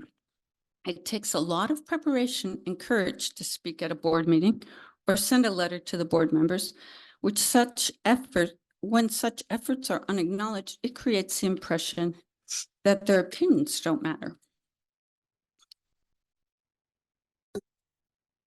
Just a second. Yep, I think I covered that one. Thank you. Thank you. Mr. Banny? All right. Please, excuse me, please identify a recent board decision that you felt strongly about and describe how you would balance community concerns, student needs, state and federal law, staff considerations, and your personal values and beliefs to determine how to vote on the issue. Great. In 2020, the 6th U.S. Circuit Court of Appeals ruled that students have a right to a basic minimum education, which the court defined as giving students the opportunity to learn to read. I agree with the court and consider this part of the sacred trust of a school board to its students, the community, and the promise of public education. Now, unthinkably, in this district, 50% reading proficiency has been normalized. It's not in line with federal law or the board's commitment to equity in its motto, every child, every chance, every day. It makes it merely a performative statement, and it breaks the trust with the community. It affects students' lives forever and contributes to the school to prison pipeline. I personally find this unacceptable and upsetting, and I've spoken out about literacy as a human right for more than a decade. While I welcome the district's recent switch from balanced literacy to science of reading, I have experienced a great deal of frustration that it has taken the district so long to implement the change. It will still take a massive shift in leadership and teacher buy-in and training to implement the promise and rebuild the sacred trust that every child deserves to read. Years ago, I took it upon myself to learn about the causes of consistently low literacy rates in our district and the reasons used to justify half the students not learning to read. Things were offered like pockets of hope, and the promise of incremental change is not effective policy in the face of stagnant scores and and treats 50% proficiency as normal. I share the research about effective reading instruction with the district leadership, but it was ignored for far too long. My natural curiosity and desire to solve the achievement gap led me to understand the reading curriculum and instructional approach were deeply flawed and out of alignment with settled science. With this information, had I been a board member, I would have advocated for curriculum change and remediation of all struggling readers much sooner. The United Nations states literacy is a human right and can be considered a tool of personal empowerment, a means for social and human development. Educational opportunities depend on literacy. As an innovative thinker coming from a neurodivergent perspective, my voice and knowledge base could be an asset to this board that is currently missing. Thank you. Ms. Munoz, thank you. Ooh, I'm cutting it close here. You're fine. Yes, You know, you're good. Thank you. What is your experience with collaboration when there's a difference of opinion? Great. I actually love difference of opinion. I consider it like part of diversity. And so, and the word collaborate actually comes from Latin, which means work with. And I welcome the opportunity to work with others. As a professional photographer, I come into many sensitive situations where I must be open and in the moment with others. I consider what they want and balance that with what they need. I recognize that I need the insights of others to take meaningful images to accomplish their goals and mine. I'm sensitive to the environment, have technical expertise, and I create the trust that makes people comfortable. One example that comes to mind is when I was photographing a young cancer patient on assignment for a local hospital. I could have taken a safe portrait and been done, but I knew I wanted something more. So I started talking with her about her interest, and she enthusiastically mentioned that she had baby ducks. We gathered them up, photographed them with her springtime pets, and so symbolized her remission status. She loved the image, her parents were thrilled, and so was my client, who ran it in their annual report. Because we took the time to work together, we synergistically created magic. I work best in an open environment where everyone's opinion is valued because different perspectives make the outcome better. No one has all the answers, and we need each other to do great work. Thank you. Thank you. Thank you. So moving to question number 5, it's 2 parts. What is your understanding of the funding structure of Santa Barbara Unified School District and the board members' role related to the budget and fiscal health of the district? If selected, how will you contribute to make sure that the district continues its good fiscal standing? Okay, should I read my complete answer or should I go within the time limit? I think you have time to do that if you want any closing comments, so. Okay. Santa Barbara Unified is funded and follows the LCFF local control funding. Our funding is based on how much the state assessors pay us. In California, the school revenue is state controlled, with districts having limited options for increasing the funds they receive. They can maximize they can maximize attendance and claim funding for programs which a district or school is eligible. They can also enhance local funding through foundations, parcel taxes, eliminating excess spending, and other sources. We remain community funding as long as property taxes exceed what we get from LCFF entitlements. Currently, we receive about $10,000 per student. Our monies come from the state of California, our local property taxes, basic aid, federal and local donations. Santa Barbara Unified reports a positive certification 22 to 23 year budget that considers the expiration of a one-time fund. A positive certification that the district sees no risk of not being able to pay its bills in the current year and projected next year based on revenue and expense assumptions. However, the district will not be able to maintain the current levels of spending based on future projections. And then there's more on the budget, but the total operating budget is 179, 800, and it's quite a lot here. Sorry, 179 million, I believe, 807,000, or 81.3% of the operating budget, unrestricted and restricted, goes to paying the salaries and benefits. The rest of our fiscal obligations include utilities, maintenance, improving buildings, food services, transportation, materials, and contracted services. Yeah, and our district keeps a 10% reserve. Basically, thank you. Okay, thank you for that. And you still have a little time if you want any concluding comments. Oh, and it says about my responsibility and what would I do? I would recommend a FCMET report for an audit. The audit doesn't necessarily examine every separate expenditure, but it's based on a sample that is intended to detect financial irregularities and reveal faulty business practices that could lead to irregularities. A clean audit is the goal, with no findings and recommendations. However, the auditor's findings and recommendations can be valuable in identifying problems at an early stage when the problems can be corrected without inadvertent legal action. As a women business owner, I have a lot of experience, and as a Weave graduate, Women Economic Business Ventures, I've taken their accounting classes. I know how to balance a budget, negotiate contracts, I do taxes, and I have a lot of practical experience in financials. My other interest would be about LCAP and making that fully transparent, because LCAP is the fund that can be directed to those 5 vulnerable groups that I talked about earlier. And I think we could have more transparency in LCAP. I'd like to actually see explicitly where that fund goes, because it is meant to be used in the most effective manner for the most vulnerable students. And without knowing where it's going specifically,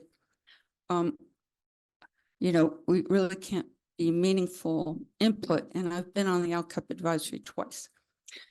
My closing remarks might just be that I feel like I've demonstrated my commitment to education and to our most vulnerable learners. So I want everybody to succeed, but I'm very concerned about those that are falling behind.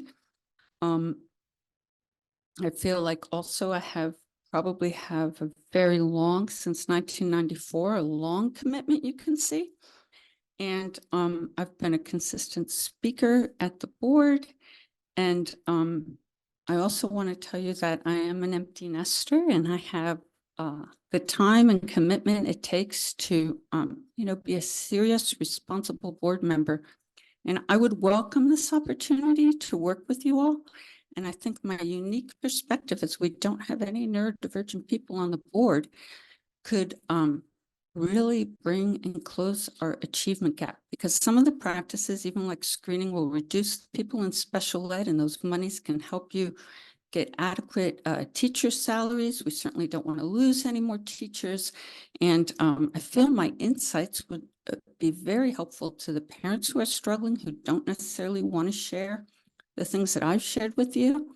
And so I do think this unique perspective is something that is missing and could be very valuable, and I hope you would consider it. Thank you so much. Oh, 4 more minutes. I could have told you more about finance. I think you told us a whole lot. I know you, like you said, you've been here a while. So. Yeah. So thank you for that. And thank you for being here this evening. So thank you, and All right. have a good evening. Thank you.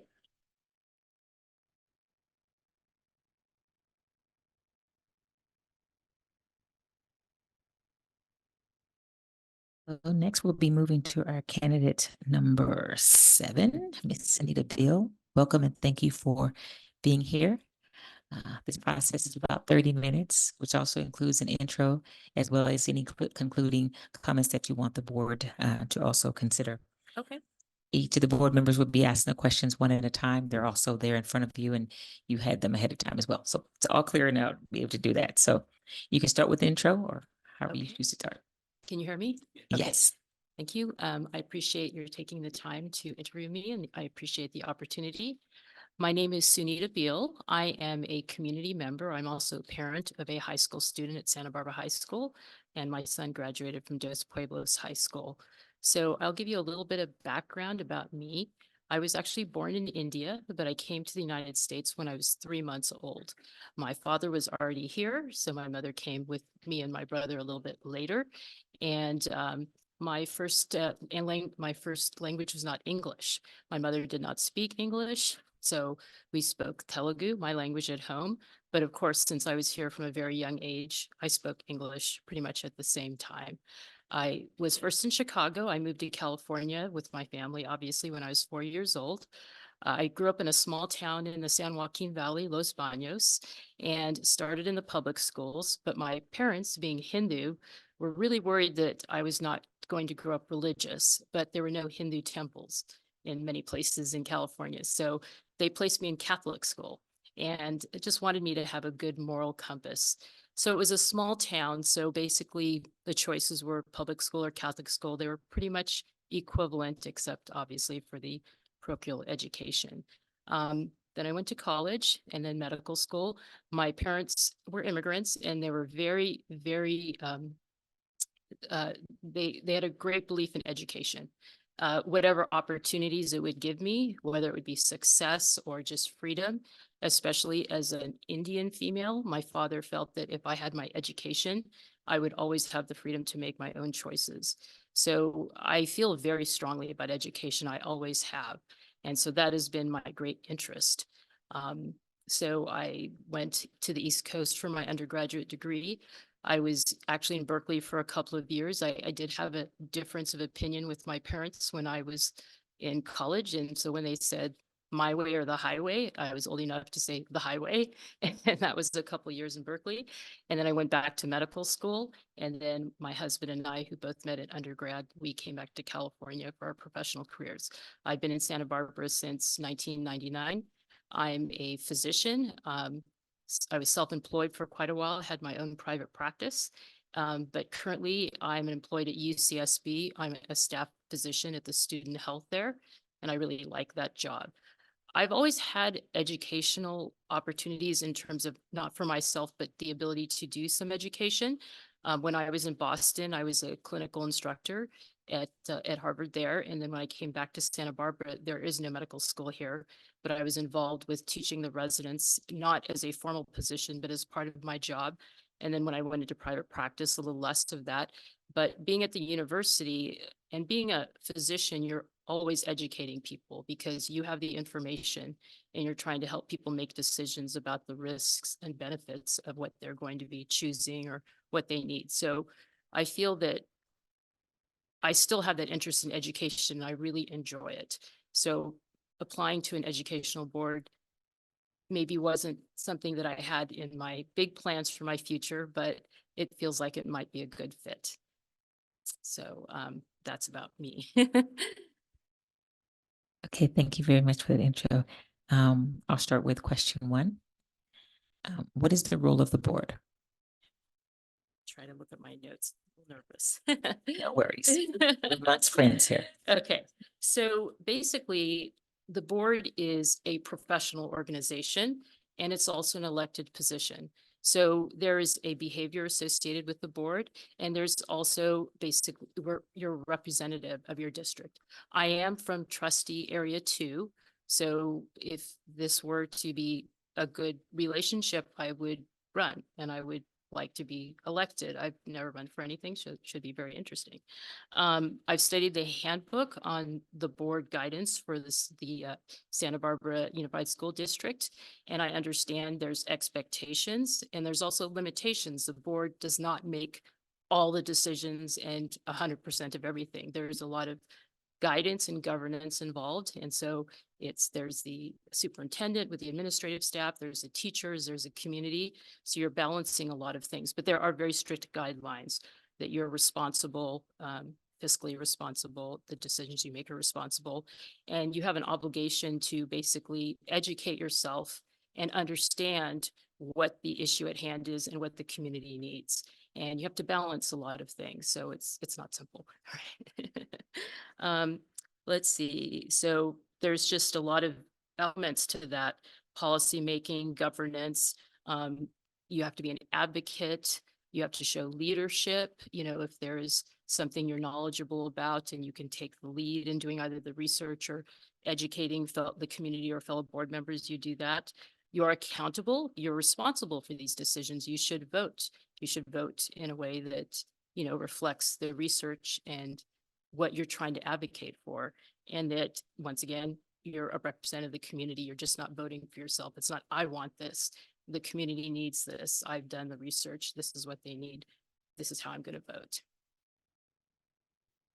Thank you, Mr. Escobedo. Thank you so much for being here. I have a second question.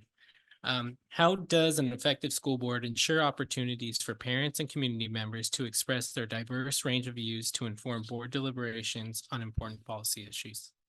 Okay, so, so for community input, so we have board meetings, and so there's public comment. So there's agendas and presentations, information that's sent out, so you have to be familiar, and the public can communicate with you at the board meetings through public comment. You also can receive emails from the community, and read those and understand, you may have limitations as a board member. You can't talk about everything, but you can respond in whichever way you can respond. I also do know and understand that board members go to community visits, they go to the sites, they go to the schools, they go to meetings where things are being discussed, they participate. I was at a literacy meeting and 2 board members were there. I thought that was fantastic because you need to have the pulse of the community. So that's all the different ways you can physically do something, you can receive information, and you can listen. Thank you. Thank you. Mr. Banning.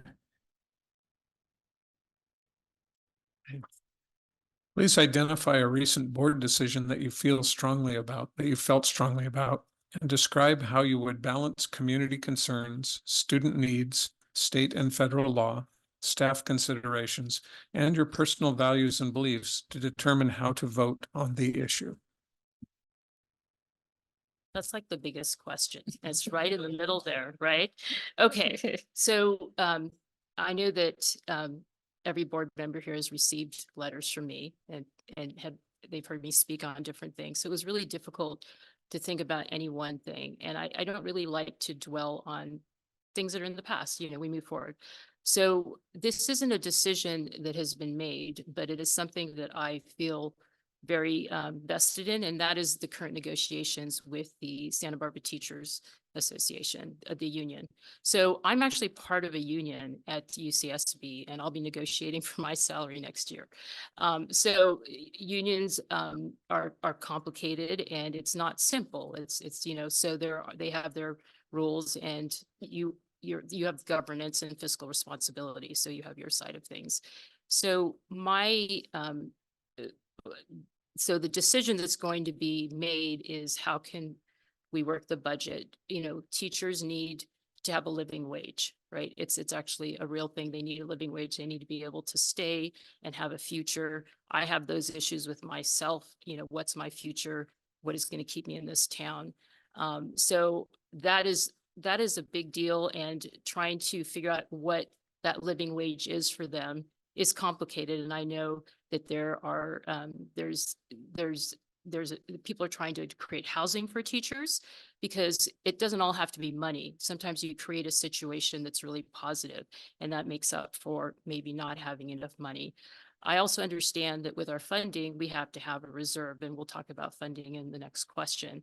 And so you're trying to balance being fiscally responsible, but also create this living wage for the teachers. And so I guess from my point of view, I feel that really looking at the budget in any and every way possible and seeing how money can be carved out, and having basically an open communication as you can have with not just the teachers, but the community, to understand how hard it is to balance all those things, and also to not spend all the money, because it's not a number that doesn't change, and it's not a number that continues to grow. So I think there is that. In terms of community concerns, I think the concern is that we will lose good teachers, and that's a real concern. And so we have to address that. How do we retain our teachers? And I think the community has a job here too. I know that in advocating for housing, I'm sort of thinking, well, we have to house the teachers too. It's not just the responsibility of the school district. So I think just having this big discussion about what it takes to retain teachers, however we can have it, and being clear about how hard we're working with whatever we can talk about, we'll bring in the community and get that support. Student needs, the smaller class sizes. I know that's already being negotiated. I'm so happy about that. That's terrific. And federal law, those minimums, I don't think I should talk about that here. And staff considerations, once again, living wage and personal values and beliefs. I so believe in education. I feel teachers, I mean, I've had teachers who I still remember them. I still think about my kindergarten teacher. I still think about my fourth grade teacher. I want those relationships to be there for the students. I want our teachers to stay. I want them to feel that they are respected. I want them to feel that they are treasured by the community. And so those all go into that decision making. Ms. Munoz? Welcome. I have a question. What is your experience with collaboration when there's a difference of opinion?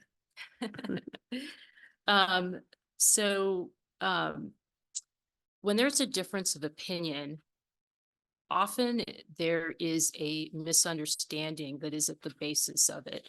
It might be a misunderstanding of perspective.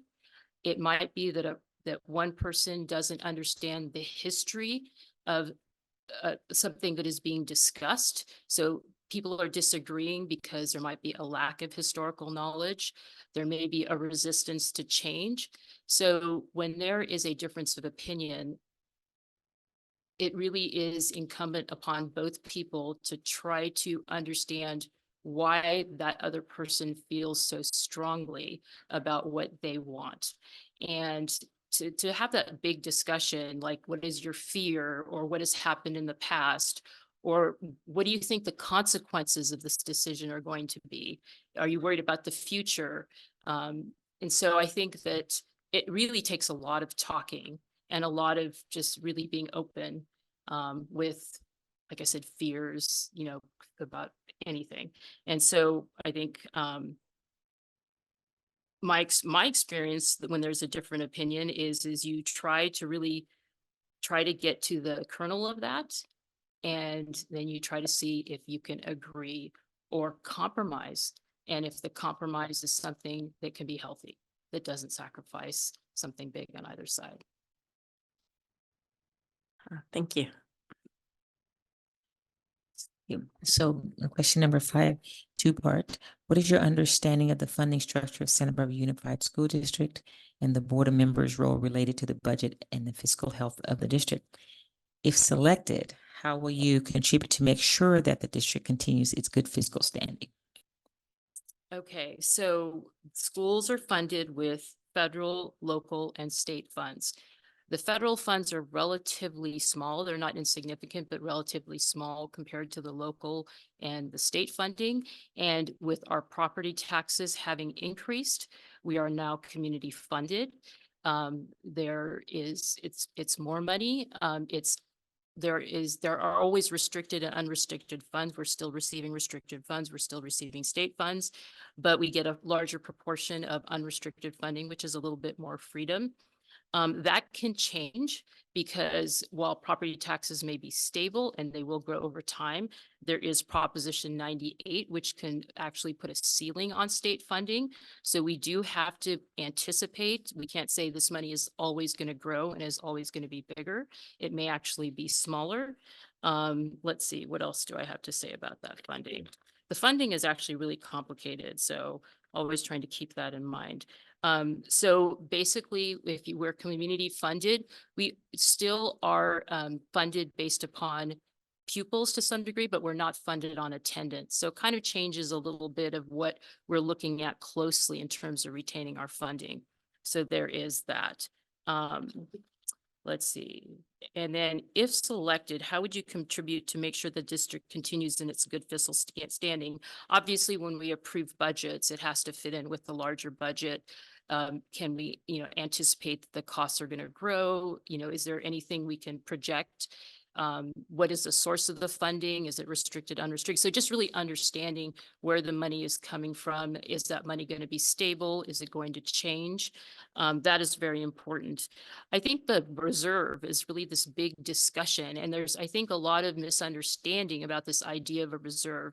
So from what I understand, the bare minimum is like 3%, but in community funded districts, they go as high as 30%. And from my point of view, not having delved into a school budget in a way that I understand it 100%, is that why the reason you would want with more money to have a larger reserve is that funding is to some degree, parts of it is unrestricted, and you may develop some really great programs. And then here comes Proposition 98 and you're getting a lot less funding. Do you just close those programs because you can't fund them anymore and all of a sudden your funding's more restricted? So you have to have some money that if there's an emergency situation, you have to be able to pay for it. You can't shut down programs and say, oh, we don't have money this year. Maybe we'll have it next year. So it's having some space to continue programs while you look for more funding if something happens.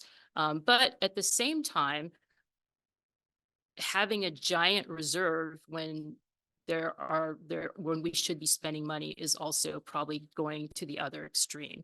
So there's got to be a balance between having some reserves and spending money on the things that will have real impact right now. So we kind of have to be in the here and now and say, this is important. If we don't do this right now and spend this money right now, it's going to have an impact that's not positive in the future. But at the same time, we have to also look in the future and say, we do need to have some money because we can't destroy our programs because we just don't have money. So we have to have priorities. Thank you. So are there any final comments or, that you'd like to share with the board that you haven't already shared? Well, how much time do I have? I don't want to spend a lot of time. You're fine. Oh, I have some time. Okay, so I've asked myself, and I'm sure you're asking yourselves, why I'm not in education. I have been on boards. I put in my little resume that I'm on the board at middle school where my children were at. So that's a trustee board. And I forgot to mention that I'm on the institutional review board at UCSB, which is a board of ethics. So we look at all the research protocols that come in and we make sure they're ethical, that they're following state and federal guidelines. So I had to spend about 30 hours learning all the rules because the rules are interesting. There's protected groups. There's things that are clearly unethical and things that you wouldn't even think about as being unethical. And there's just, from my point of view, is there medical things that are going on that are not safe. So I am, as part of my job and other things that I've done, I'm a critical thinker. If I don't understand anything, I will do the work to understand it. And I'm able to look at complicated things and try to understand them, ask for help if I don't understand them. So I have the desire. I love to do research. If people say, I don't understand this, I'll say, oh, I'll try to figure it out. Sometimes I can't come up with the answer. They're not answers for everything, but I will do my best to do research and educate myself and ask questions and try to understand what the issue is at hand. So I can bring that to the board. So while I might not be a traditional board candidate, that's what I would bring. As far as being a member of the board, I understand that I'm not right now, this is not an elected position. You're interviewing people and you're choosing them, but in the future, and it's elected position. So once again, it's not about what I want. It's what the community will want. I am a parent. I do live in this community. I'm vested in this community. I talk to people. I have friends. So I don't see it becoming all about me. One of the things I have observed, and I think this is true, but there's tremendous change in education. And there's been tremendous change since I went to school. I mean, what people are doing in their futures, it's no longer doctor, lawyer, engineer. Now you could be sports person, you can be an influencer, you can have a more traditional professional thing, you could become an artist, you can make things. What people think of as success is not always money. People have different parameters for that. I know that this is what everybody is working towards, but what I see as the future of education, technology is a big part of it. I know that there's a lot of fear about technology. There's a lot of fear about change. Being a person in her 50s, I did actually grow up with technology.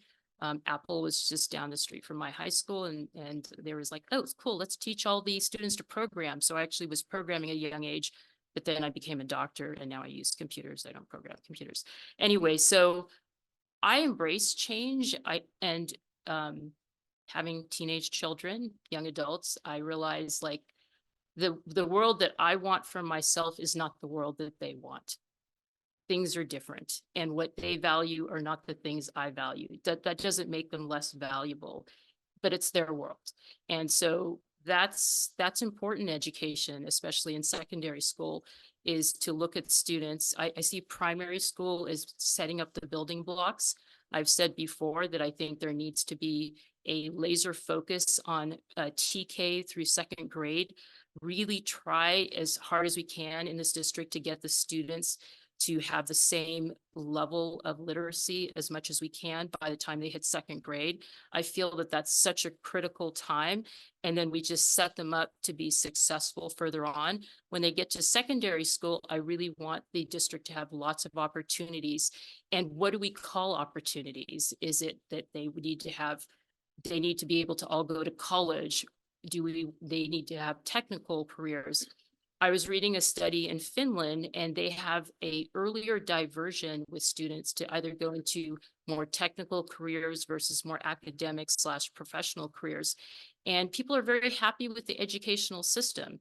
So they allow their students to make more choices about their future, and they try to set them up for success in their future. So I would like, and I know that is in the works, is to try to develop those career technical programs also to allow students their brains are young to change their mind, to have the building blocks so that if they choose to go to college later, that they have those basic, requirements met, but maybe figure out how to meet them in a way that they enjoy what they do and want to stay in school and have opportunities when they graduate.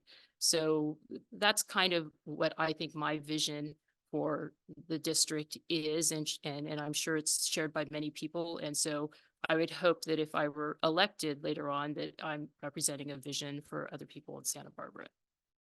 I think that's pretty much it. Well, thank you. And thank you for being here, and You're welcome. have a nice evening. Thank you. Thank you. Thank you.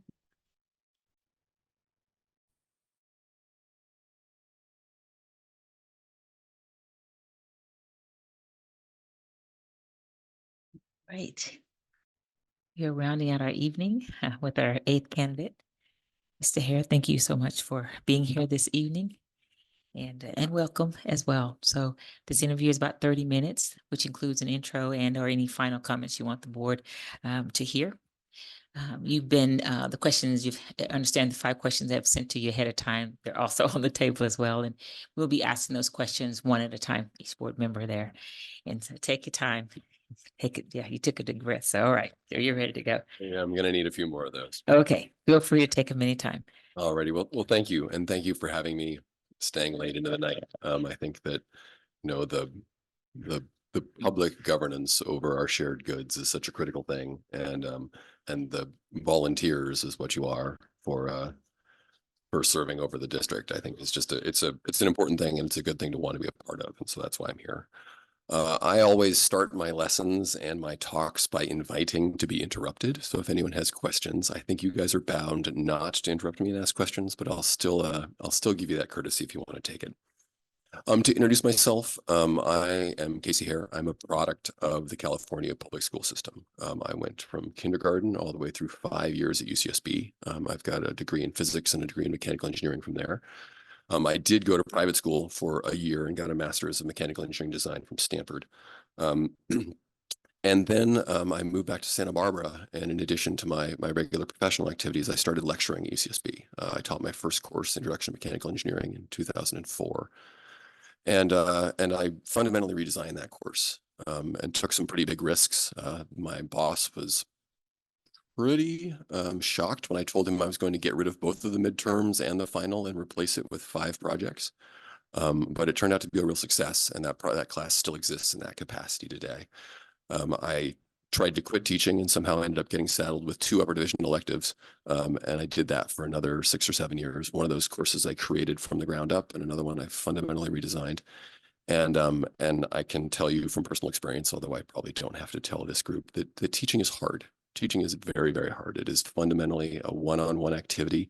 Even standing up in front of a room of 130 freshmen, you're still really talking one-on-one. And it is a very, very difficult thing. And I have certainly struggled in the classroom. I have moved on from teaching as now I have two small kids of my own, and they take up all of my time. I have a kindergartner and a second grader that are going to Harding Elementary. And so I sort of continue forward as part of that system.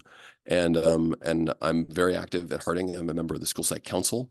I'm involved. I'm trying to bring up a grant writing group with the Harding Foundation.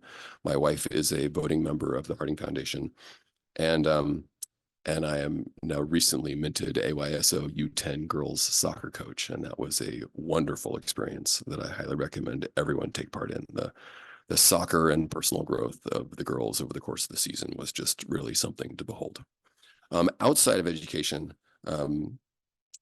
again, I moved back to Santa Barbara in 2001 after a couple of years of working as an engineer in Silicon Valley after getting my master's. And I've started a number of technology companies in town.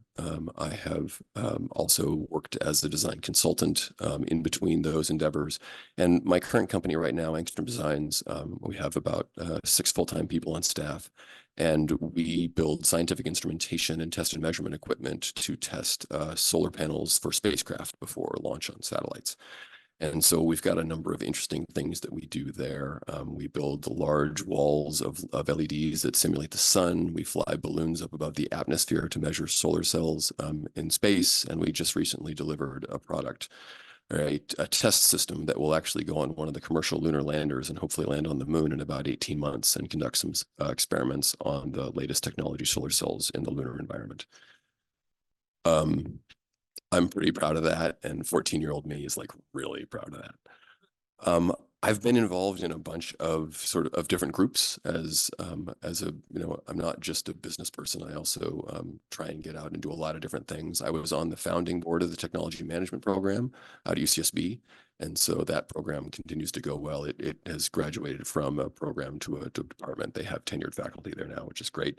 I've been on a variety of corporate boards of directors, all small businesses, all in Santa Barbara. I've actually been a member of the Santa Barbara County Sheriff's Search and Rescue Team. I am currently the elected secretary of the AIAA, the American Institute of Aerospace and Aeronautics Committee on Science. We are charged with updating and rewriting the specification that governs how solar panels and solar cells are qualified for space use in the United States. And it's a standard that is adhered to by institutions around the world, but particularly all of the prime contractors and solar cell developers in the US. I'm involved in the TechWise group, and so had one of my first interactions with the district and the board itself through TechWise. Have done public speaking on their behalf, have been involved in the Tech Use Committee meetings, have again spoken here, and then worked with them, and also then of course been a technical advisor to that group. And then I guess the one I've already said is I'm also active in the school site council for Harding Elementary. Thank you. I'll start with the first question. What is the role of the board? Well, the technical answer is, of course, Board Bylaw 9000, and rather than reading that back to you because you guys wrote it, and it's really a good thing to have guidance, and it shows a commitment to not, repeat the mistakes of the past. In short, that basically says that this is a governing board, and so that our job is to manage strategic direction and to work with the superintendent and to give the superintendent the tools that she needs to move forward, to update and create policies, and to manage the budget. There's a lot in there, but I think that more interesting than those pieces are the board's role as leadership and how the board sets the tone for the district and how the board responds to and collects feedback. I think that if we want to try and create an atmosphere of academic diversity, of thought, we need to demonstrate from the top down that we can listen, that we can truly understand, that we can come to consensus, and in the cases where we can't, that we can disagree without being disagreeable. I think that's a thing that can permeate an organization, but it really does need to start from the top down, and that means the board and the superintendent specifically. I think that consistent with that is the district is, of course, a group of impassioned educators, all trying to pull in the same direction. And that is in general a very good thing, but it can also lead to groupthink sometimes. And a large group of really, really smart people can oftentimes make this same mistake. And so the board, and with support from the community, can end up being a backstop against that, to bring in a diversity of views and to prevent a group of very, very smart, very, very hardworking, well-intentioned people from all charging off in the wrong direction together. I think one thing that the districts in general do very, very well when they put their mind to it is equity, to try and ensure that all of the students get as many chances as they need to meet their own definition of success. And I think that's important. And while it's no group of students will ever have access to all of the same number of opportunities, it's up to all of us to make sure that they all have enough opportunities to succeed. I think I personally was raised by a bunch of ex-hippies, a pair of ex-hippies actually, just a couple of miles north of San Francisco, at a time of very interesting civil rights in the 80s and 90s among the gay community. And my parents really believed that sort of all of the civil rights problems had been resolved sort of by sometime in the early 90s. I think we all recognize that that's clearly not the case, and there's a lot more work to do. But that level of idealism, I think, needs to carry forward. And I also think that we've brought a lot more nuance to it, that there are definitely disadvantaged groups that need to be supported, but there are also disadvantaged individuals, and those can oftentimes be harder to find. And so systems like the multi-tiered systems of support can be very, very important with identifying individuals, because someone can be doing really, really well, and simply a divorce filing by a set of parents or a tragic loss can change a student's world in an instant. And that's the kind of thing that the more support they can get, the better that works. Personally, in terms of like my view for interacting with the board, I think that my history with serving on boards of directors, for example, with the TMP program and also with small private corporations, is relevant. One of the most important features I would say there is being a team player, is being able to work together with a team, being able to bring together thought, find ways that, we agree and can all pull in the same direction. And I think that is true from, I've been a team captain of an adventure racing team. And if you want to know somebody really well, I recommend charging through the wilderness with them for 24 hours, because it burns away all of our social norms. And something similar can happen in highly stressful environments when you have a really important decision to make, or on the search and rescue team when time really is critical for someone who's lost or injured. And I would also add that a lot of times parents' perspective can get left out.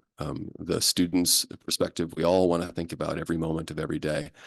But I can tell you that parents, especially of small children, we're busy and we're tired, and sometimes we're a little bit cranky. And so having that perspective, and I think that I'm carving out the time to be able to commit to this appointment, even though I have a kindergartner and a second grader, gives me a valuable, set of insights and a valuable network of fellow parents and I can bring that perspective to the board. And I think one other thing that's important about the role of the board is the board members need to do their homework. They need to show up prepared. It is not an easy job, but there is a lot of diverse decision making that is required, and you guys do and have to show up read in. And I can tell you, the aerospace industry produces a lot of documents. I write some of them. I read a lot, and I am fully prepared to do my homework. And I think that I've also learned a lot in my elected position as the secretary of the AIAA Committee on Science. And I've learned a lot of that from my chairman. My chairman has a very friendly, folksy sort of demeanor, and he uses Robert's Rules of Order very, very gently to ensure that all the opinions are brought forward. But ultimately, it comes down to his friendliness and his curiosity and his relaxed style that allows you to feel like you want to come forward with an opinion that might not be that popular, because you really do feel that he wants to hear it. And I think that's a valuable thing that we want to try to radiate out, from what is a center of power, to all of the places that might have useful attitudes that could be put together, to the common goal that we have here. Thank you. Mr. Escobedo. Thank you, and thank you for being here. I have the second question. How does an effective school board ensure opportunities for parents and community members to express their diverse range of views to inform board deliberations on important policy issues? Yeah, there's a variety of mechanisms, right? And we're living a lot of them right here. And public comment is certainly one. Putting the board meetings in real time on YouTube is a wonderful tool. I'm quite honestly surprised and impressed by the number of community members that I've met that watch either some or in some cases all of every board meeting.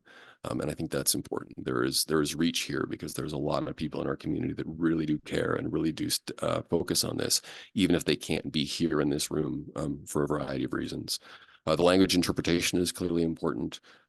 There's obviously email, and then the existing network of people that know you, people that know, the various people that come to speak within the community. And so I think that all of those mechanisms are really, really, really important, and trying to find as many of those as we can to try and gather, divergent opinions, even if it's something that appears negative.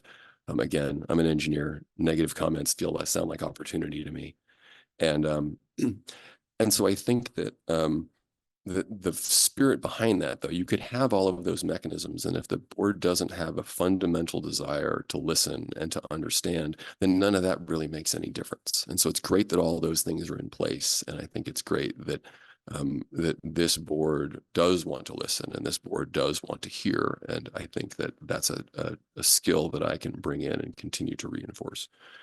I also think that it's important to have a diversity of thought all the way through the organization, including at the board level. And I think that my experience as a current parent within the district, and also my professional experience and my past experience, certainly would place me as a unique addition to the board. And I think that that is a good thing. Everyone brings their own unique strengths, and when we find a way to work together, that makes us much, much stronger. One of the things that that I live in fear of is that I am the executive at most of the companies that I have founded. And so my biggest fear is my own fallibility. I do hard things at work, and I am wrong really, really a lot.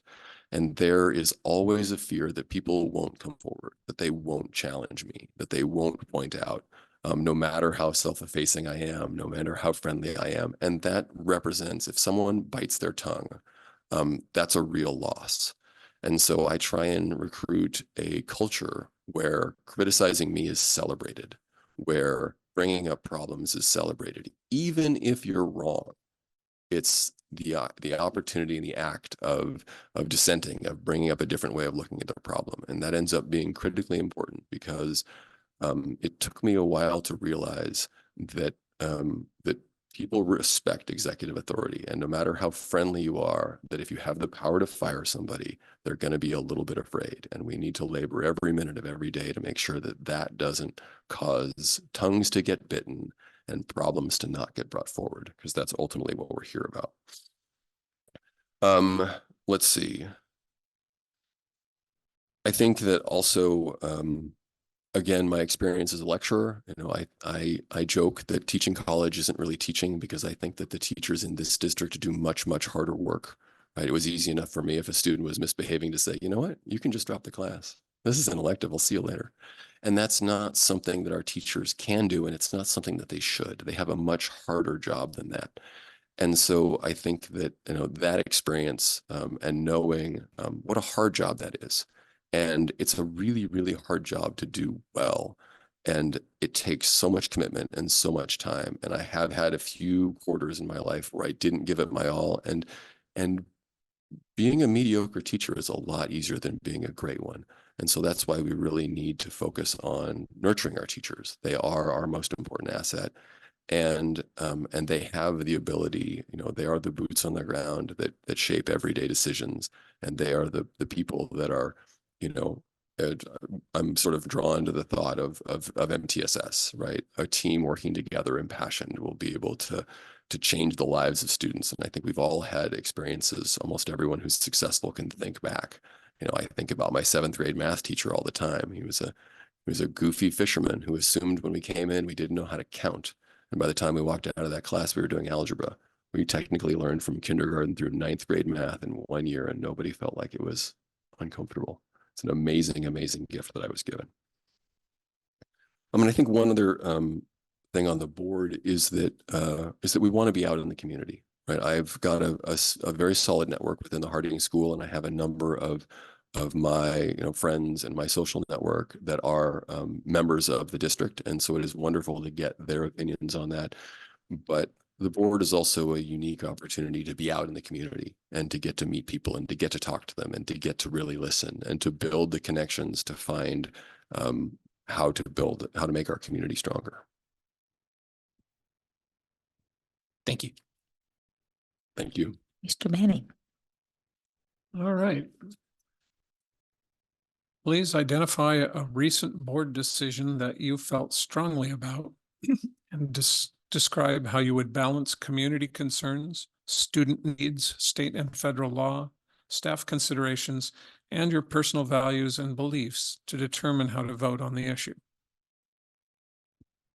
That is a doozy of a question, isn't it? And aside from just saying exercise the best judgment and do your homework, I guess the place that I'll come back to is actually TechWise. I was really fortunate to get involved with the TechWise group, and they're a wonderful group of counselors and parents and medical professionals, and the thing we're hearing was that the iPad policy of sort of immediately post-pandemic was a real problem. And it was completely understandable. There was no need for blame to be cast. But the unfettered use of iPads, particularly among the smaller students, the younger students, was really problematic. And so TechWise, as a community member, we rang the bell. And we got organized, we wrote thoughtful letters, we brought many different professionals, myself included, before the board, and the board took that seriously. The board created the Tech Use Committee, and we were able to interact with the professionals in the IT department directly. And I remember a few critical moments where it sort of felt like we were adversaries, and we really labored to say, no, we're all pulling in the right direction here. Like, what needs to happen? If the IT department wants to do the right thing, do they need support of the board? TechWise can do that. We have access to medical professionals. How do we work on this together? And after a couple of very, very brief false starts, everybody started pulling in the right direction. And I think it's really a great example. And I talked to a couple of board members in that time. I got notes of encouragement from the board, which I think was really great. That helped sustain us. And so in that way, the community brought forward a concern.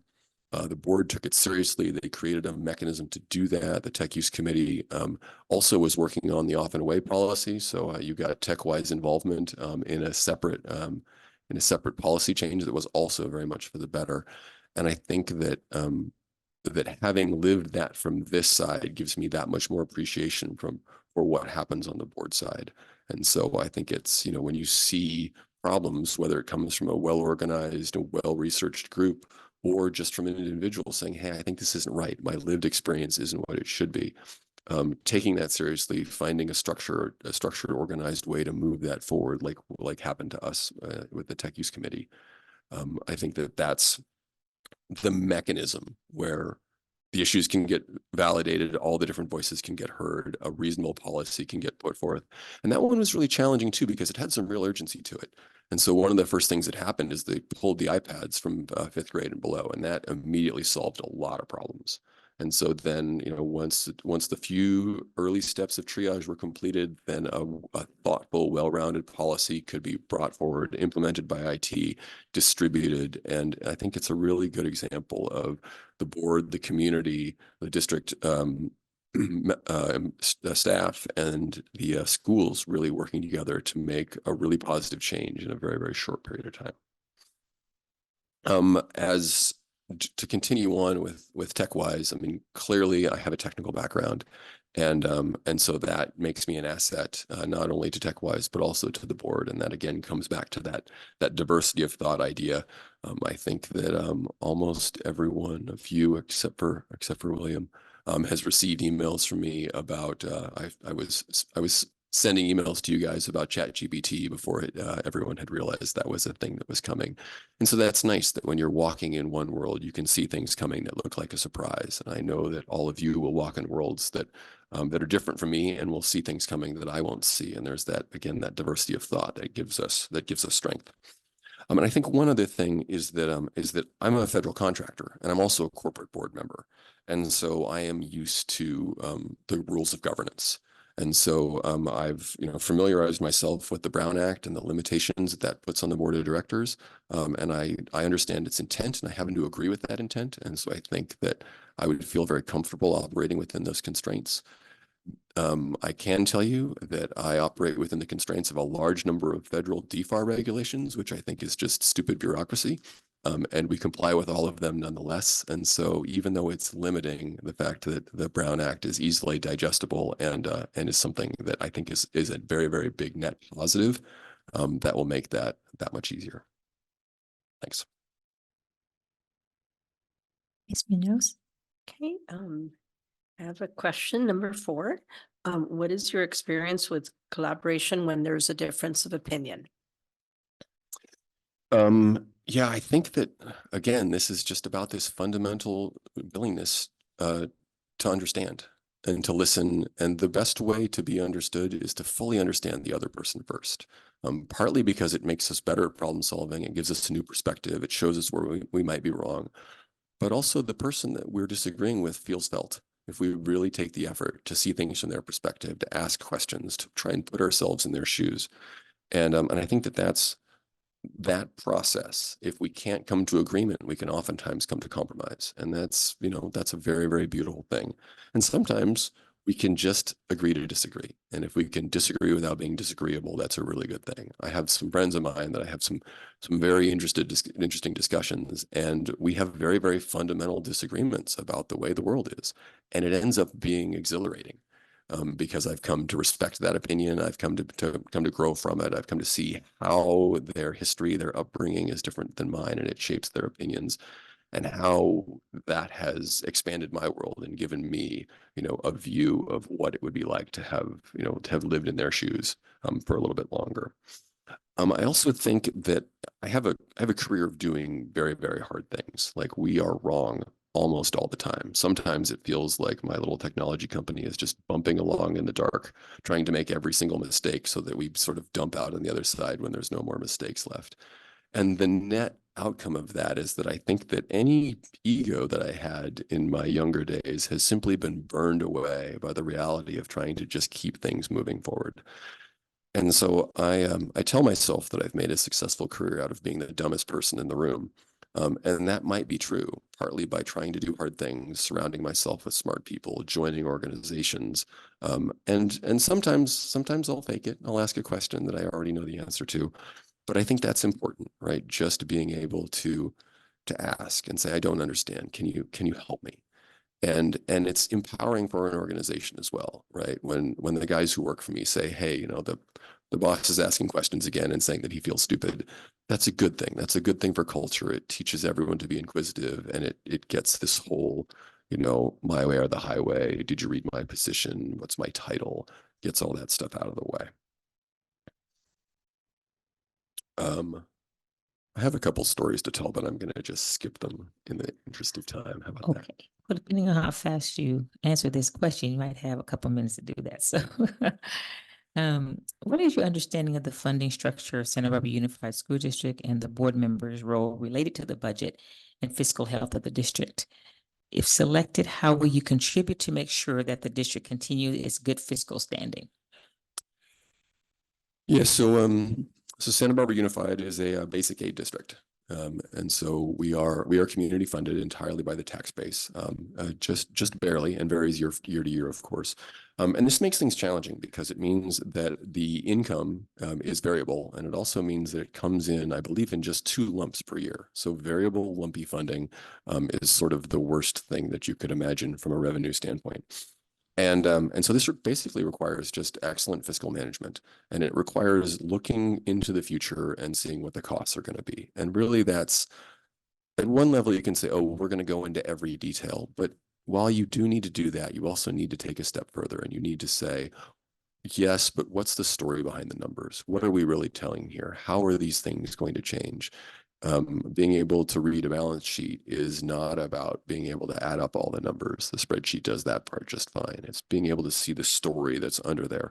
Where are we headed? Are we going to be more or less healthy 3 years from now than we are today? And what are we going to do about that? How do we plan for our reserve? Are we using that effectively? Are we being too risky? Are we being too conservative? And I think that my small business right now, we derive about half of our revenue from government contracts, predominantly from NASA, and the other half is from commercial sales, selling into the predominantly United States-based supply chain of spacecraft suppliers, prime contractors, solar cell and solar panel vendors. And so that means that we also have very uneven and very lumpy cash flow. We'll sometimes get contracts that might have big payouts at the end, and we have to fund the labor to do a 2-year contract up front. Sometimes we'll get paid up front and have big payments later on that we need to remember to allocate cash for. And so I think that my professional experience resembles this uneven and lumpy revenue problem that the district has to a pretty fine degree. And again, I think this comes back to the whole doing your homework, right? We need to just do the work. And so, while I know that school district funding is different than government funding and also or government fiscal management, and then also different than private fiscal management. One other thing that I'd like to add is that my wife used to be an executive director of a nonprofit, and we've oftentimes gone back and forth on the difference between governance structure and financial management between the private sector and nonprofits. And so I've got some experience through her with that. And so while I don't have direct experience with the fiscal structure that underlies the district, I think I have familiarity with the management required to deal with this type of fiscal management, and also the appreciation of how different things can be, because dealing with government cost accounting is a strange thing that doesn't actually make sense when you think about it. And I guess one more thing to say when dealing with the government is that I've developed a lot of technology for the government and for NASA and for their supply chain, but also managed to work, with their contracts people. We actually conducted a transfer of assets from Space and Missile Command through the General Services Agency to NASA. And the amount of paperwork and talking to lawyers and dealing with clauses involved in that, it was almost as a heavy lift as the technology development itself. Okay, you rounded that 26 seconds. You're pretty good. All right, there you go. Any final thoughts in your last 20 seconds? I will use my last 20 seconds, as a matter of fact. I think that we are at a critical time, right? There's COVID learning loss. There's a lot of there's a general loss in civil discourse in our society. And I think that I have a unique set of skills to offer, right? I have a technical background. I've got fiscal management experience, and I have small kids in school. And that's why I want to do it.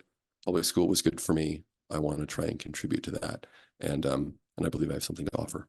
Thank you guys for your time. Yes, thank you.